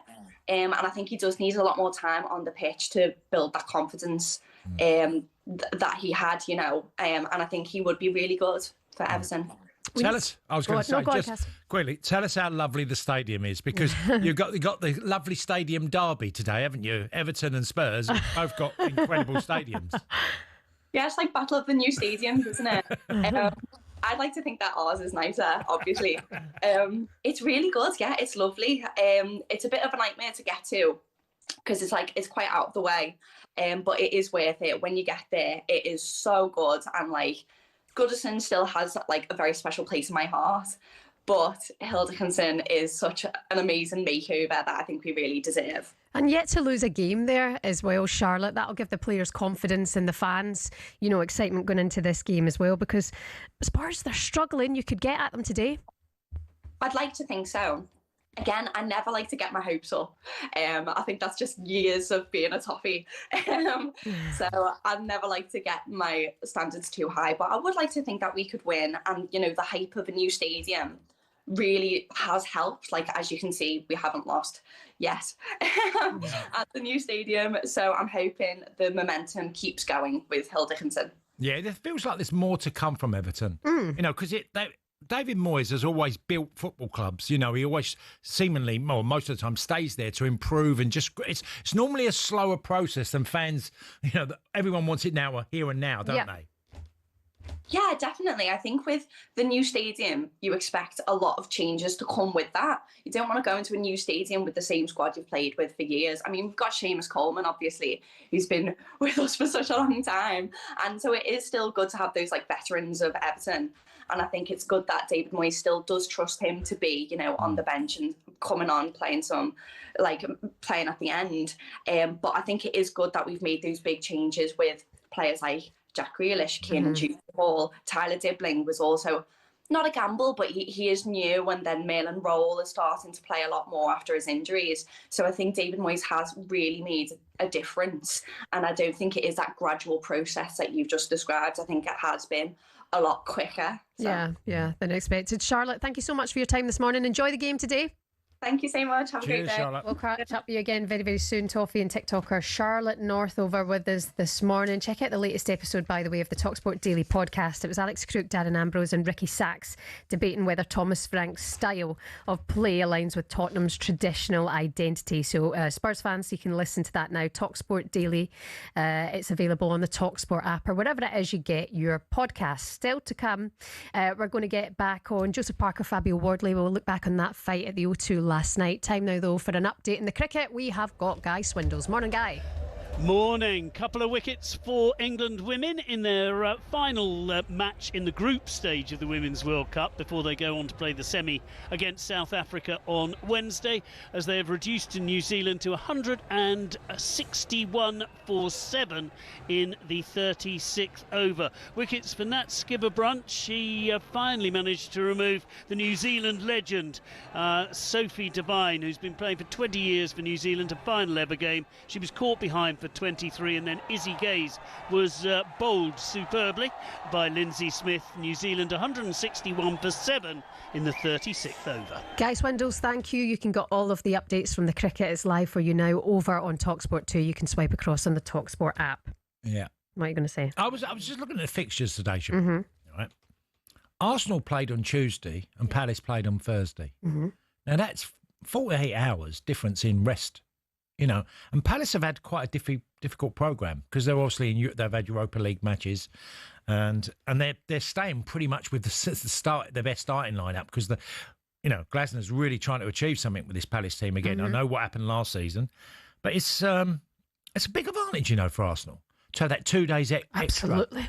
Absolutely, it's a massive advantage. I mean, it doesn't guarantee a win, but I would be very concerned of the condition of the Palace players from Thursday. And they had a really hard game against Bournemouth on the previous Saturday, which was a draining match for them. You could see they were literally out on their legs. Then they had their game Thursday, and then they were at Arsenal today. No, you're just right. How tough it can be. Absolutely. 2 o'clock kickoff, Arsenal take on Palace. All of the updates coming for you on Game Day Live with Sam Matterface here on talkSPORT. Liverpool fans, we're taking your calls this morning.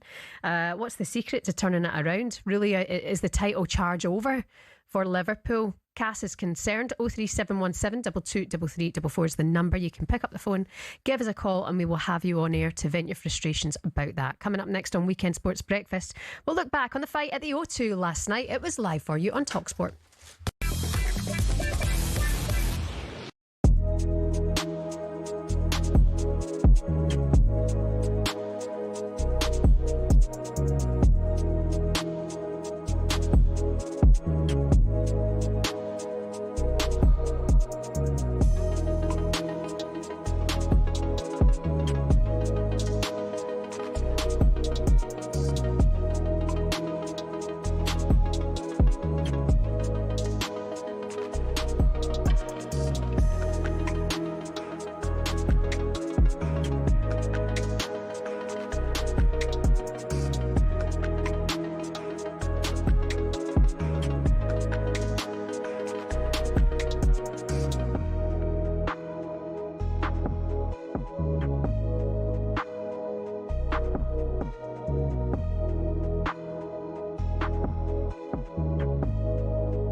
Everyone knows there are 20 managers in the Premier League, yeah? Well, actually, no. Around 3/4 of them are not managers. The terms manager and head coach are often used interchangeably to describe Premier League bosses, but they're actually two different jobs. So let's explain how and why. For years, fans referred to Mikel Arteta as Arsenal's manager, but I'm afraid technically... I don't think so, no. From his first day on the job, he was the Gunners' head coach. Let's pick a random moment in time, February 2025. Only 6 Premier League bosses actually held the official title of manager rather than head coach. Man City's Pep Guardiola, David Moyes of Everton, Ipswich boss Kieran McKenna, Southampton's Ivan Juric, Oliver Glasner at Crystal Palace and Leicester's Ruud van Nistelrooy were the only actual managers of their respective teams. Everyone else? That's right, head coach, including Ruben Amorim at Man United. He took over from Erik ten Hag, a man who had held the title of manager. Might come as a surprise that Amorim's appointment marked the first time ever that Man United had a head coach instead of a manager. But to understand why they made that decision, you also have to get what the difference is between a head coach and a manager. A manager's got a huge range of responsibilities. They're not just in charge of training and player lineups, they're also heavily involved in player sales and transfers. Critical stuff. But a head coach's role is far more focused on team training and performance on the pitch. So whereas Ten Hag was highly involved with decisions around transfers during his tenure, the intention was that Amorim wouldn't be, at least not on the same level. And as the sporting structure at Man United changed under Sir Jim Ratcliffe, people like Sir Dave Brailsford took charge of transfers instead. How all those roles play out in practice may be slightly different at different clubs though. On the other hand, the contracts of actual managers like Pep or Moyes had no limits on their job role and their involvement with transfers and contracts. But those guys are actually in the minority now, and it's a change that's happened pretty quickly. In 2019, there were only 6 head coaches in the Premier League, but by 2025, there were 14. A clear indication that more and more clubs are moving towards a model where the guy in charge is actually only really in charge on the pitch. And the way things are going, it might not be long before all 20 clubs have got head coaches, and the job position of football manager in the top flight is no more.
Good morning, you're listening to the Weekend Sports Breakfast here on talkSPORT. We're live on your smart TV this morning. We're also on the YouTube channel as well. Just search at talkSPORT on YouTube. It's Shebahn Aherne and 7 Guinnesses later on a Saturday night, a school night with Scott Minto and Alex Crook. Former Chelsea striker Tony Cascarino is here this morning. Good morning. And we've got lots on the agenda for you today. Brentford piled more misery on Liverpool last night. He hits it right-footed, right down the middle. What a night this is for Brentford. And another terrible night for Liverpool in the Premier League. Brentford defeating Liverpool 3-2 was live for you on talkSPORT last night. Liverpool fans, 4 defeats in a row. Is the title charge over? Is it too soon to panic? Have your say this morning. 03717 223344. What a day for Sunderland. A brilliant last-minute winner at Chelsea has moved them into second. What an incredible finish to this game. Never mind looking for a winner. Chelsea are going to lose this game. Chelsea 1, Sunderland 2. Absolute madness, and still 5 Premier League games to play today. Can first place Arsenal extend their lead at the top versus Crystal Palace? They are far from perfect, and there are a lot of things that we must do better. The more alert we are, the more urgency we have, the more desire we have for the next game.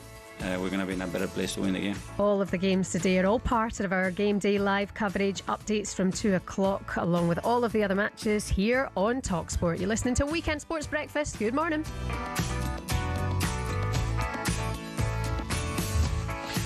So, coming up today, Cass. Yep. Arsenal Palace 2 o'clock, as is Villa, City, Bournemouth Forest and Wolves Burnley, and then 4:30 this afternoon Everton take on Spurs. What game are you feasting your eyes on today? Anything in particular taking you? A bit of a mix, really. I'm going to try and obviously Everton Spurs at 4:30. I'll try and catch up with that game. But whether it's Villa versus City or Arsenal versus Palace, I'm not sure which one. You're right to point out the Arsenal situation today and Palace from playing midweek and not having enough time to rest, and to have an opponent like Arsenal today going to the Emirates, it's going to be tough for them. Well, it's the week they've had Palace as well. I know. You know, they had the Bournemouth game was incredibly draining. It was full of intensity from both teams.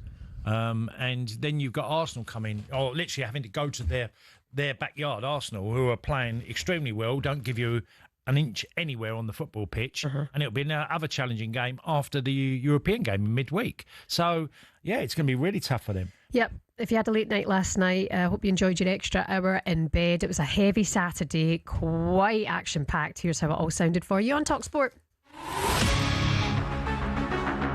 Liverpool hit the capital, looking to revitalise their title challenge. Not only disappointing result, for large parts also a disappointing performance. Held in towards the edge of the 6-yard box, taking a touch, and he's volleyed in. Perfect start for Brentford. Dongo Watara. The way we approached the game was fearless. We showed a lot of character, a lot of grit. This is a real concern. They've only kept 2 clean sheets during 19 games. People want to beat them, there's no doubt about that. And they got it with Damsgaard. Damsgaard through. What a pass. Sharda, he's in. He scores. You tell me you scored twice away at Brentford, I would then expect us, Liverpool, to have a result. Liverpool are back in it right at the end of the first half, thanks to a goal from Milos Kerkez. We don't take a step back, we take a step forward. Foul on Watara, whether it's in or outside the penalty area. A very, very, very soft spot. Eagle Chaga, he hits it right-footed, right down the middle. Another huge story unfolds. Brentford have been very good again in the second half. Salah! Oh, what a goal! There's one back for Liverpool. No title challenge for decades.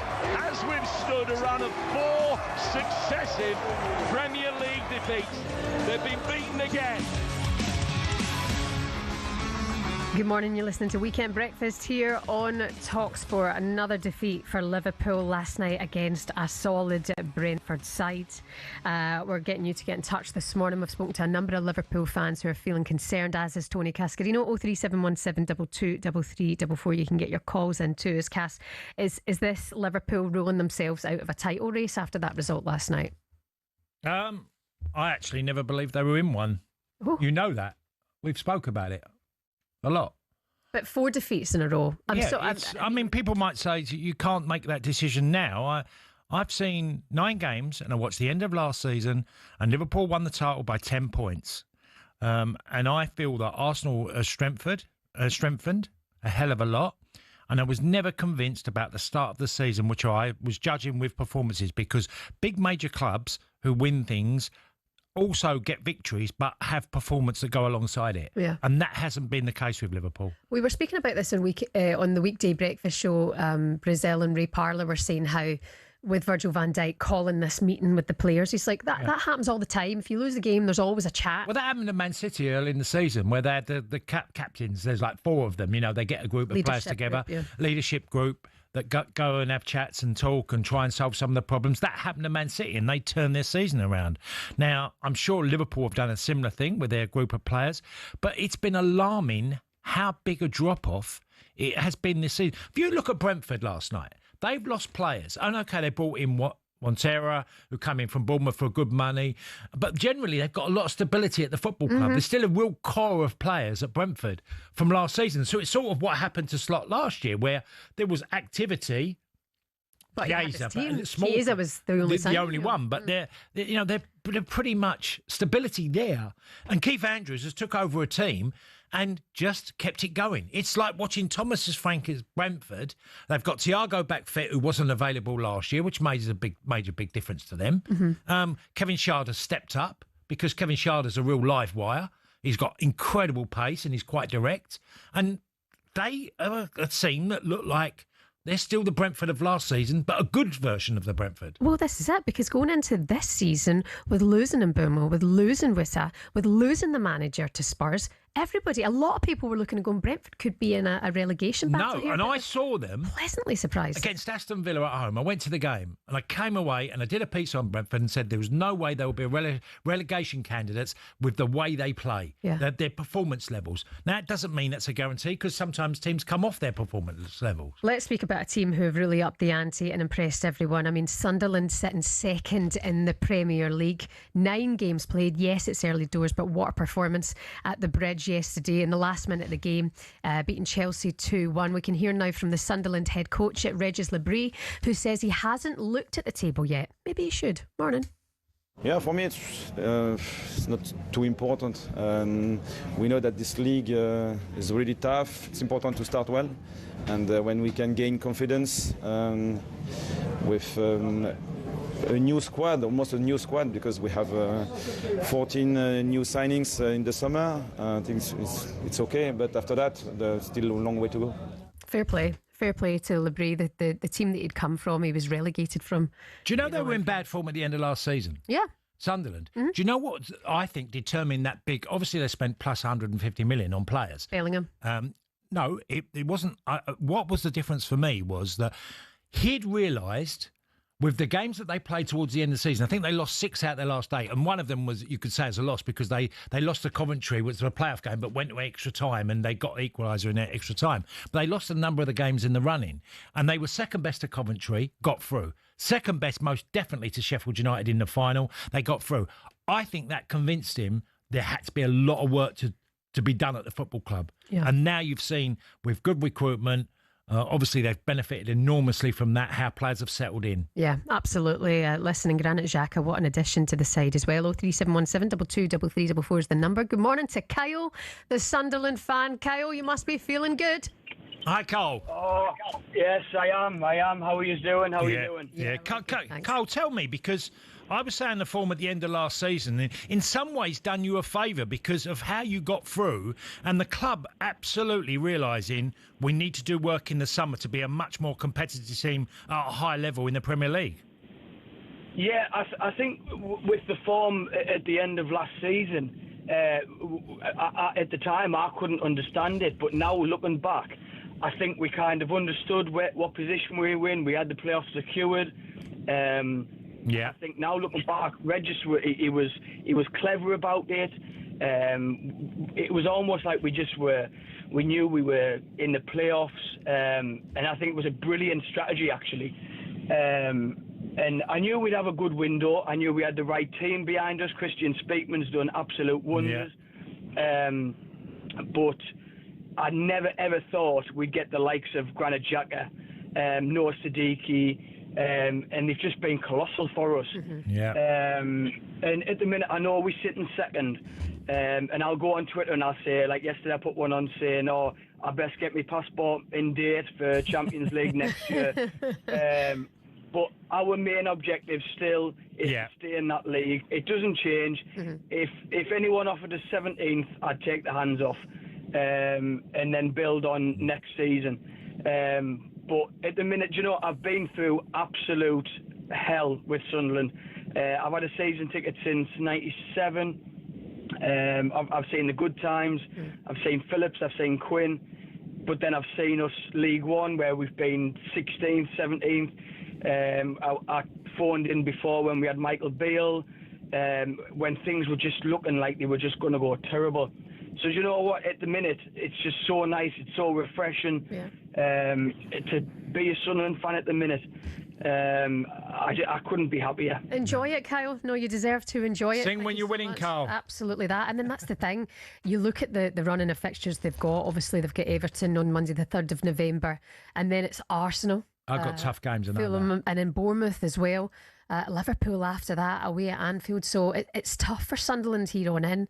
But in terms of the points that they've taken, fair play to them. You know, they've played well. Well, Xhaka bossed that midfield yesterday. Yeah, well, he did, and there was loads of energy all over the pitch for Sunderland. Loads of players played well. Enzo Lafree, he's played, but even the subs coming on. Brian Brobby come on and made a massive impact for the goal. Then you got the stalwart of Dan Ballard that led by example.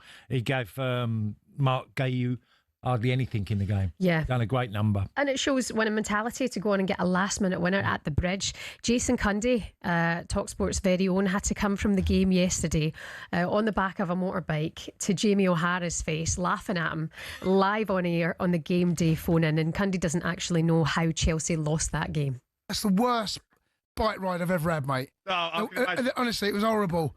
I'm sitting, I'm in the back of the bike. I'm trying to reason with it in my own head. Yeah. About what have I just knowing watched? that you're coming into No. this. Yeah, I knew that. But I'm trying to. What did I watch? What did I see? No creativity. Moises Caicedo's the worst game he's had in years. Right? I'm not blaming him every week, can he? Right. João Pedro. I mean, What's he doing? What's happened to him? João Pedro couldn't get on the ball. Oh. Who else? Sanchez trying to clip balls with his left foot. What are you doing? Oh, it was a bad. That's terrible. That's as bad as we played in months. Yeah, Jason Cundy resonating with the Chelsea fans nicely there. Whilst Jamie O'Hara, if you're not watching on the smart TV, dressed as a clown, literally wearing a clown suit, looking at him. Nightmare for Chelsea, isn't it? It was yesterday, but fair play to Sunderland. Yep. You know, they went there with an idea. They played a 5-4-1 formation. It frustrated Chelsea. And like he said, João Pedro couldn't have any impact in the game. And others, I mentioned Guiu. Guiu. Mark Guiu. Mark Guiu. I mean, and Mark Guehi, same spelling and everything. Yeah. Do me a favour. Mark Guiu. Anyway, they didn't. Sunderland, you could say a little bit fortunate to win the game, but they stayed in it all the time. Yeah, absolutely. Okay, fair play to Sunderland. You can keep your calls coming in this morning, 03717 22 3344. We can get an update now in the cricket. It's live on talkSPORT 2. England versus New Zealand. Here's Guy Swindles with the latest. England women against New Zealand women, final game in the group stage of the Women's World Cup, and England have had a good start to it because New Zealand have been bowled out for 168 in just the 39th over. England didn't bowl very well early on. Sophie Eccleston, who might be key in the semi-final against South Africa on Wednesday and beyond, also picked up an injury, but they bounced back brilliantly, taking the last 5 wickets for just 13 runs. 3 wickets for Lindsay Smith, 3 for 30 for her, a couple each for Skibberbrunt and Capsey, and England will be chasing 169 to finish the group stage with victory over New Zealand. Stuff, Guy Swindles, thank you very much. Coming up next on Weekend Breakfast, we'll discuss the return of an absolute legend. He's back with us on talkSPORT on Monday.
Morning, how's it going this Sunday? You're listening to Weekend Sports Breakfast here on talkSPORT. It's Shebahn Aherne and former Chelsea and Marseille striker Tony Cascarino. And coming up for you this Monday morning, alongside Jeff Stelling here on talkSPORT, the return of Super Ali McCoist. Super Ali, ole, ole, ole. I mean, age has got nothing to do with it. I know you're 83. You should know better. Hang your head in shame, lad. Vomit on his sweater already, man spaghetti. Russell Martin. I'd have preferred Bob Martin. The first question I've got for you two, who's Bob Martin? A German thoroughbred horse, Jurgen Kloppity Klopp. I think Quacky Chance killed it for me. Nailed it. And Scotland's biggest hero provides a goal at last after missing two much easier chances. He's back, baby. That's no AC/DC, is it? He's been off for a couple of weeks. He's been in Dubai, hasn't he? Is he? I think he's been working in Dubai. Everybody. He's literally doing everything. Yeah, I heard him on comms last night as well. And he's back on talkSPORT Breakfast tomorrow morning alongside Jeff Stelling. When was the last time you saw Ali? Well, I see him bump into him every now and again here, but my first time I ever met Ali was when I was at Celtic, and Terry Urlock, who was a Millwall player that I played with, obviously, for a period of time, and when I went to Celtic, Terry had gone to Rangers, and Terry had said to me, come out and have a drink, like, you know, come out for a pint or something, you know? Yeah. Early in midweek, it was like a Monday night, and I went out, and Terry was there, then Ali turned up, then Nigel Spackman turned up, and then Ian Durant turned up, and all the lads in the dressing room, all the lads at Celtic found out I was drinking with the Rangers players. And all I went was to go out with Terry, and I've ended up with all these Rangers players with me. And it's You're a disgrace. Yeah, absolutely. I was put in my place quite quickly, that is not on. And I was like, I've played with Terry at Millwall. Was Terry as wild and like? Oh yeah, tough Terry as was crazy. Terry was mad. Proper. The loveliest way. Terry was. He was in the lounge one day, and it was getting a bit feisty. With the opposition were coming in and whatever, and Terry was getting a bit angry, and he lost it, and he sort of attacked the phone right because we had a phone, the old phone attached to the wall, and he put it back down, and then I didn't calm him down. We calmed him down as a group. Said, "Calm down, Tel. Come on, you know." Then he phones his wife. And then literally the phone tool was like, hello, Petal, how are you? You okay? Good? Yeah, I'm going to be out for a few hours. I'll be back about 9, Petal. Is that okay? Bye. And it was like, was that the Terry Urlock? They were just going crazy in the players' lounge. All the faces. Oh, we were like, but yeah, a funny man, Terry. I'm sure he's the absolute Millwall legend. Absolutely. He really is. I'm sure that drink in the pub that day, that must have been some interesting stories. Ali McCoist back with you tomorrow morning, talkSPORT Breakfast from 6 o'clock with Jeff Stelling. You can also watch it on your smart TV as well. And we can get the latest odds now with Coral. The Coral Daily Download on talkSPORT. Brought to you by Coral, the home of the free-to-play Golden Rewards Shaker. 18 plus max 1 reward per player per selected Shaker day. 8 a.m. to 8 p.m. Restrictions and T's and C's apply. Gambleaware.org. We've got the Coral nutcase with us now. Oh, he's a wild one, is our John Hill. Good morning, John. Hi, John. Good morning, Shebahn. Good morning, Kaz. No, I'm absolutely freezing. I'm up in Liverpool at the moment because I'm going to Aintree today for racing. Yes. It's cold up north. The temperatures have dropped in the last few days, hasn't it? I'm sure it's a bit similar in London right now. It's cold. Yeah, it is. It's really caught us out last few days. It's cold snap. So tell us, come on, get this out of the way. What price did Liverpool win the title? John. Well, it's all gone wrong, hasn't it, for Arne Slot's side? Now up to 5-1. Do you think they were odds on at one stage? And just goes to show how 3 or 4 results in this Premier League can change things. So Arsenal sitting tight at the top, they're rubbing their hands, and you have to applaud Ruben Amorim as well. Manchester United, they've turned things around. They had another good result yesterday. Absolutely. They're in 4th place now, aren't they, Shebahn? Brilliant. So. If you'd have said at the start of the season that United would be above Liverpool at this stage, you probably would have thought there was absolutely nutters. But that's the scenario we're in. Can they turn it around, Liverpool? That's the big question. Yeah, absolutely. That's what we've been asking the listeners this morning. Can Liverpool turn it around if they ruled themselves out of the title race already? Yeah. Looking at the Arsenal today against Crystal Palace, how do we see this one going in terms of odds? Yeah, Arsenal are short, no surprise there in this London derby. 2-5 favourites. Palace 7-1. I think if this was played last season, there's no way Palace would be 7-1. But they obviously lost players. Eze is going to be lining up for Arsenal rather than Palace this season, so that's a big difference there. But Arsenal have been solid, haven't they? In the Champions League midweek, they were very impressive once again, and they probably just can't believe their luck with the way they're sitting right now, the way everything's going for them. They just need to keep things going, don't they, do Arsenal? So 2-5 to keep up their impressive start today. The draw on this one's 19-5, as I mentioned. Palace 7-1 to cause an upset. There's a number of other games, John, today. Everton play Spurs at 4:30, but there are other games, Villa, Man City. Tell us what one's the prices and the pick of the best. Yeah, that's a cracking game, I think, Villa versus City, isn't it? City are odds on at 4-5, but I think there's probably a bit of value in Villa at 16-5. The draw 14-5 here. So City, one of the sides, chasing Arsenal in that Premier League title race. Bournemouth versus Forest, interesting as well. Sean Dyche, first Premier League game in charge of them. Obviously, took charge in Europe midweek and had a result there. So we'll see if he can keep things going. Forest are 3-1 to cause an upset. And then very impressive Bournemouth side, who have made a great start to their season. They're odds on at 10-11. Everton versus Spurs, very difficult game to call. Yeah. Everton 13-10. Spurs just a little bit bigger than 2-1 to prevail in that one. And then two sides near the bottom end of the table, Wolves versus Burnley. Wolves a shade of odds on at 19-20. Burnley 16-5. The draw 23-10. So yeah, 5 really good games to look forward to on this Sunday afternoon. All part of our Game Day live coverage here on talkSPORT today from 1:30 with Sam Matterface. Quick look at Aintree for the racing today, John. Yeah, absolutely. Yeah, it's Old Road Chase Day at Aintree today. So really one of their big early season fixtures. The feature race, Imperial Saint, is the favourite to prevail. But Coral Racing Club, all the glory runs for us today in the 1:15. So that's why I'm heading up there. So we'll be hoping that she puts in a good performance for us. She obviously trained by AJ and John Joe Neal, really impressive mare. So we're looking forward to seeing her in action. We'll have some members at Aintree this afternoon. But yeah, All Row and Chase Day. And we had really good 2 days at Cheltenham the last 2 days for their October meeting. So the jump season very much in full force. That's why it's freezing cold. That's the only problem with jumps racing. The weather turns nasty. But I've got about 5 layers on today, Shebahn. So hopefully that'll keep me warm. You'll be absolutely sweating buckets. John, thank you so much. Have a good day today. All the best. That was a look at the latest odds with Coral. 18+ BeGambleAware.org. Please gamble responsibly. The Coral Daily Download on talkSPORT. Brought to you by Coral, the home of the free-to-play Golden Rewards Shaker. 18+ max 1 reward per player per selected Shaker day. 8 a.m. to 8 p.m. Restrictions and T's and C's apply. GambleAware.org. Coming up next on Weekend Breakfast, we'll look ahead to Aston Villa against Manchester City. 2 o'clock this afternoon.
everyone. Welcome along to Sunday Weekend Sports Breakfast here on talkSPORT. Shebahn Aherne and former Chelsea and Marseille striker Tony Cascarino is with you. You've had about 10 bars of chocolates. You had 7 pints of Guinness last night. You're a disgrace.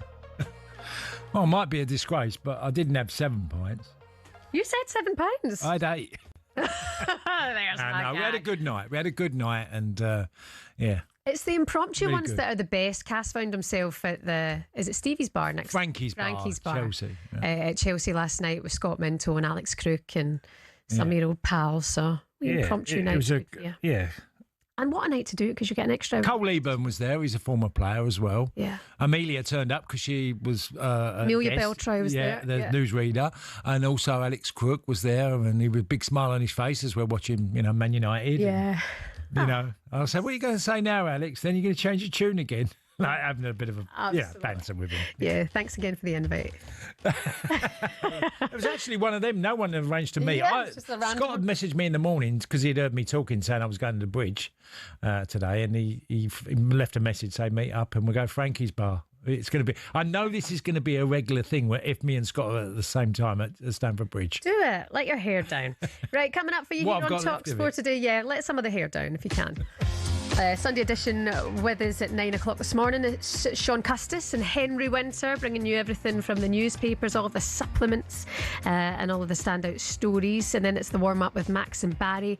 12 o'clock this afternoon, 1:30 game day live with Sam Matterface Ooft. You've got a feast of football to get stuck into today. A number of 2 o'clock kickoffs, and then 4:30 Everton take on Spurs at Hill Dickinson. 6:30 this evening, the final word is back, and we've got updates from the Mexican Grand Prix with our reporter John Jackson as well. The battle for the Formula One World Championship is really starting to hot up. 5 races to go this season, the first of which is tonight, the Mexican Grand Prix. And Lando Norris currently sits second in the championship. He's 14 points behind his teammate Oscar Piastri. He's really cut that lead down recently, and he starts this evening on pole position, while Oscar is starting down in 7th. Of course, Max Verstappen, you can never count out the 4-time world champion. He'll start 5th. He's 40 points off the lead. It's going to be a fascinating race, one of the highest altitude race tracks you'll ever attend, and we are going to bring you regular updates on talkSPORT starting from 7:45 with lights out just after 8 p.m. this evening.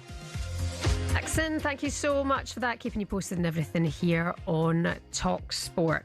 2 o'clock this afternoon, Bournemouth, they take on Forest. That's an interesting wee game there, isn't it? Yeah.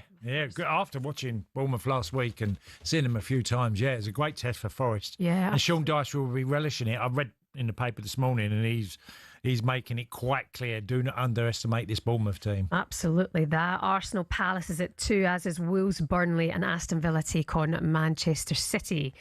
So here to look ahead to that one with us is former Villa Alex McCoist is with us now. Good morning, Alex. Alex. Morning. How are you? Yes, I'm all right. Just part of a wee kind of flu-ish cough. Oh, bless you. All right. Good. Hopefully you'll be better soon, Alex. And look, it's quite a strange one because both Villa, I don't know how they lost to go-ahead Eagles in midweek because they missed a pen, they had loads of chances, but they've been on a decent run and they're playing against City, who have been on a really great run. They've, 7 wins and 2 draws in their last 9 games. Yeah, definitely. I mean, it was a surprise to see Villa losing in Europe. I felt that the English teams are at a stronger level than the teams abroad in this current day, and it was a bit of a surprise. But that's what happens. You get upsets as well. So. Yeah. Well, there's always a challenge, isn't there? Because Man City, what we've witnessed, Alex, over the last sort of at least probably decade, is that they produce such great teams, and even if it goes off, it only goes off it a little bit or a short period of time. But you feel there's something brewing again at Man City with this present City side, and Haaland being just, you were a centre-half, Alex. Playing against Haaland would be an absolute nightmare, wouldn't it? Because of his pace, power, his height, his heading ability. Oh, God, I mean, not only does the guy have speed and skills, quality in technical areas as well, but he's strong as an ox. And I always found that type of centre-forward quite tough, So I would have loved to go at him back in the day, but well, it's all. I mean, look, the centre forward role, Alex, has changed so much that we don't even talk of partnerships anymore, do we? Where in our period of playing for decades, that it was a given thing. You'd always have a partner, and now football's gone to the formation of overloading the midfield, and the one striker has to be able to do everything. Tony, you're dead right. I was at the Chelsea game yesterday, and I just couldn't believe that insipid performance from Chelsea. A team like Chelsea, who have been declared world champions, and also climbing up the league a wee bit. So I guess you just got to say it was a bad day at the office. Yeah. And but what great credit to Sunderland, because they were tremendous. Yeah. Worked all over the pitch. Their work rate was the standout feature, Alex, wasn't it? Yes, absolutely. And the breakaway goals, and there was a wee bit of maybe lack of defensive knowledge from forwards matching runners and stuff for the first goal. But the winner was a thing of beauty. Tremendous finish. I'm just saying, like Sunderland, Alex, sitting second in the Premier League table today. I know it's 9 games played, but you're looking at the teams, even Bournemouth have been a handful this season. There's so much quality now in the Premier League. The teams that have come up as well, really showing their mettle. Oh, God. Honestly, the Bournemouths, the Brightons. Okay, Brighton took their first defeat in a long time against Man United yesterday, but these teams have been a credit to the Premier League. But in saying that, they've got loads of money and you're buying the best players. They've definitely got the logarithms and algorithms right, as opposed to some other clubs. But it's a tremendous league. Bournemouth, fantastic team as well. Speed and quality is really the key, and that's what we're seeing in a lot of the Premier League teams. Yeah. Well, Alex, the money that's available and what the wages that English clubs can pay in the Premier League is extraordinary. So you've always got that opportunity of surprise teams now, which we've seen in recent years, the likes of Bournemouth, and we've seen it with Brentford, and we've seen it with Brighton and others. That if you get your spending right, and recruitment and the amount of players you bring in, and a good number of them work, it gives you a massive advantage. Yeah, Tony, you've just mentioned a word that I use quite a lot in my when I'm having chats about football: recruitment. Yeah, that is the key to the success of the team. You've got to bring the best players. You have to bring players with personality, people who can make a difference. Whatever position that you buy them for, you need to have top defenders. So, I mean, it's the top league in the world, and in my opinion. But we're seeing a lot of tremendous football just now, and I see a wee bit of a swing in the game again in terms of teams kicking it longer now. So, rather than getting caught with the build-up and getting pressed, and so I've seen a wee change in the wind here. Well, we've got you as well, Alec. Can I take you up the road? Today, a really interesting day in Scotland, because Hearts have Celtic at 12 o'clock this afternoon. Could go 8 points clear at the top. Rangers have Kilmarnock at 3 o'clock. But what do you make of this? I mean, it could be the first time that we see a team other than Rangers or Celtic win the league since Fergie days at Aberdeen. Yeah, that's incredible. But then again, we are. I mentioned algorithms earlier. Now, Hearts seem to be getting that right as well, because they've got a special owner, and the Brentford, is it Brentford? Brighton. The Brighton gaffer. So Tony Bloom, yeah. So that is an incredible start to the season for Hearts. Do you think they'll win the league? God, I think it's too early to say. I would say no. I would still say Celtic should be favourites, but Rangers need a hell of a resurgence to get anywhere near it. Absolutely. Sir Alec McLeish, thank you so much. Sir Alec McLeish, take it what you can. Former Villa manager. Hope you feel better. Thanks for coming with us this morning. Thanks very much, guys. Cheers, Alex. Take care of yourself, Alex. Bye. Is he a sir? No, he's not a sir, is he? No, not as far as I know. I love how you just Really, really good centre half. Yeah. Dogged, commanding. I think he was part of the Aberdeen team that won that at the title. Really? I think Alex was there. I mean, I'm not 100% sure, but I think he was. Nice. Good to speak to him this morning. Don't forget, you've got Villa against Man City at 2 o'clock this afternoon. All of the games kicking off at 2 o'clock, part of our game day live coverage from 1:30 with Sam Matterface here on talkSPORT. And coming up next, we're going to discuss the league leaders, Arsenal next.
Good morning. How are you getting on this Sunday? You're listening to Weekend Sports Breakfast here on talkSPORT with me, Shebahn Aherne, and former Chelsea and Villa and Celtic striker Tony Cascarino.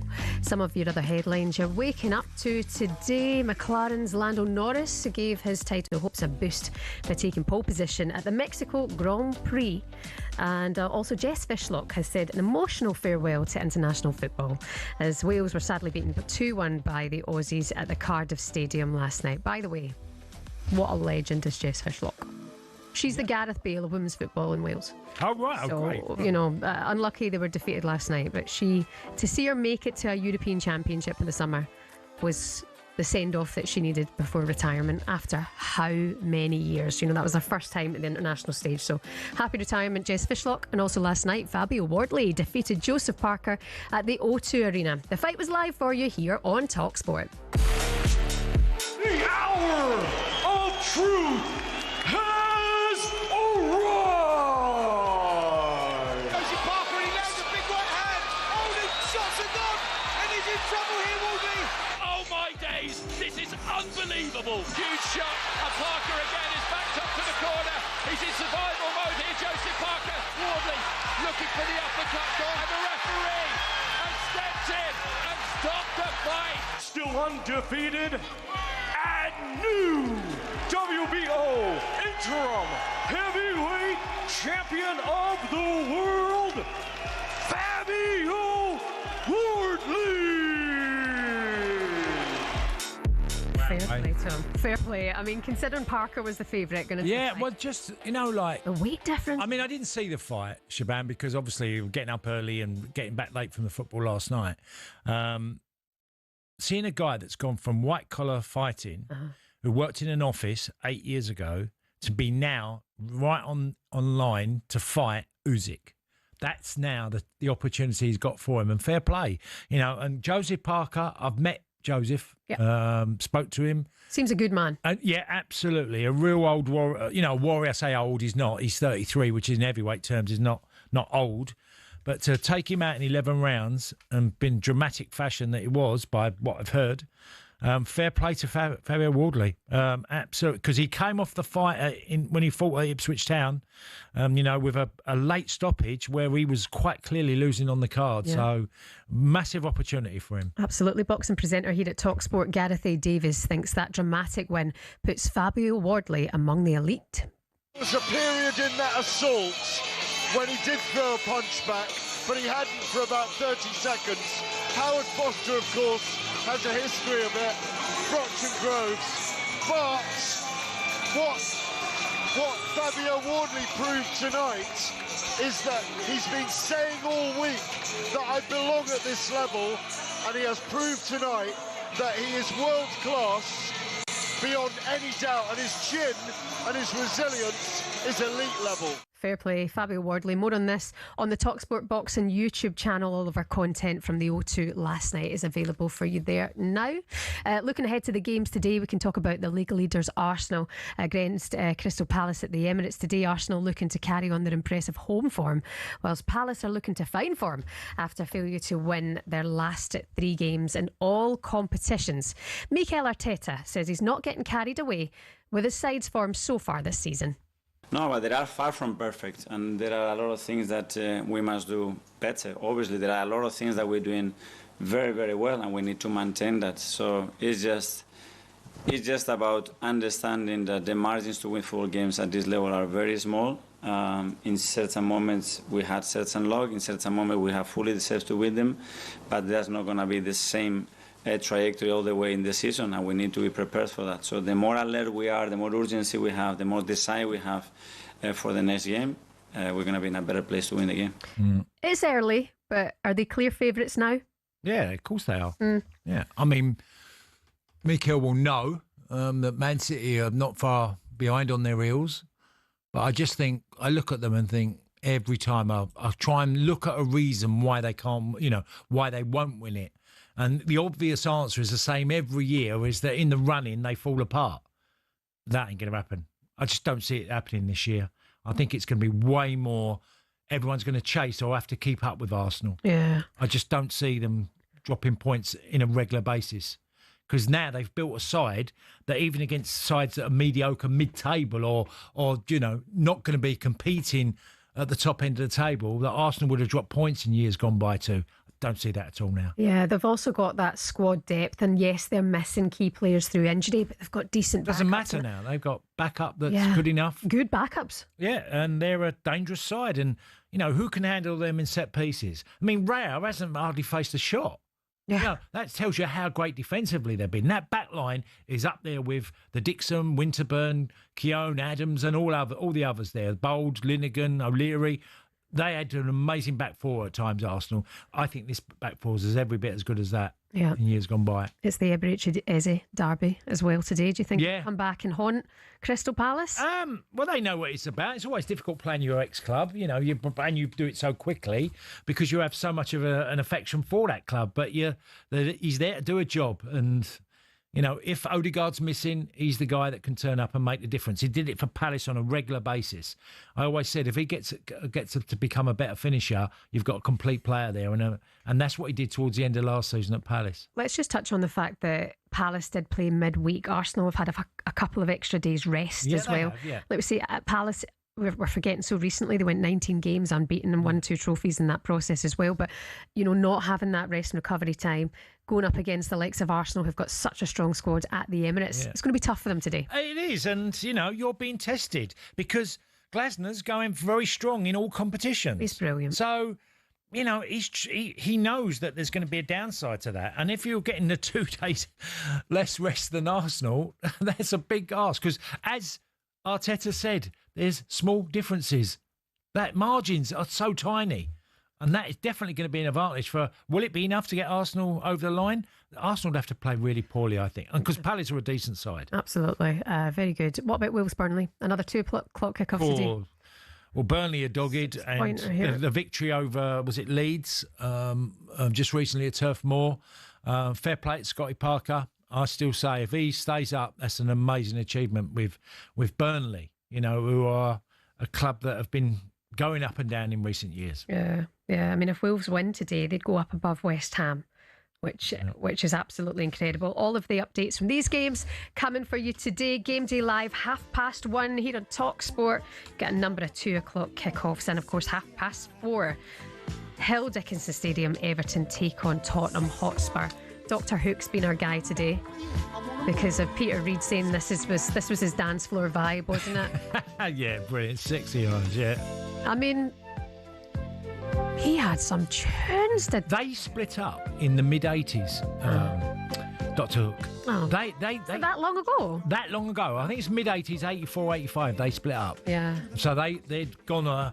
they'd had success in the 70s and then took it into the 80s. Yeah. And then when they broke, they really broke up. It's been good to hear about Dr. Hook today. Sexy eyes. Cass, have yourself a wonderful week. We're back with you next weekend here on Weekend Breakfast on talkSPORT. Speaking of sexy eyes, the Sunday edition with Sean Custis and Henry Winter on the way next. This is how it's going.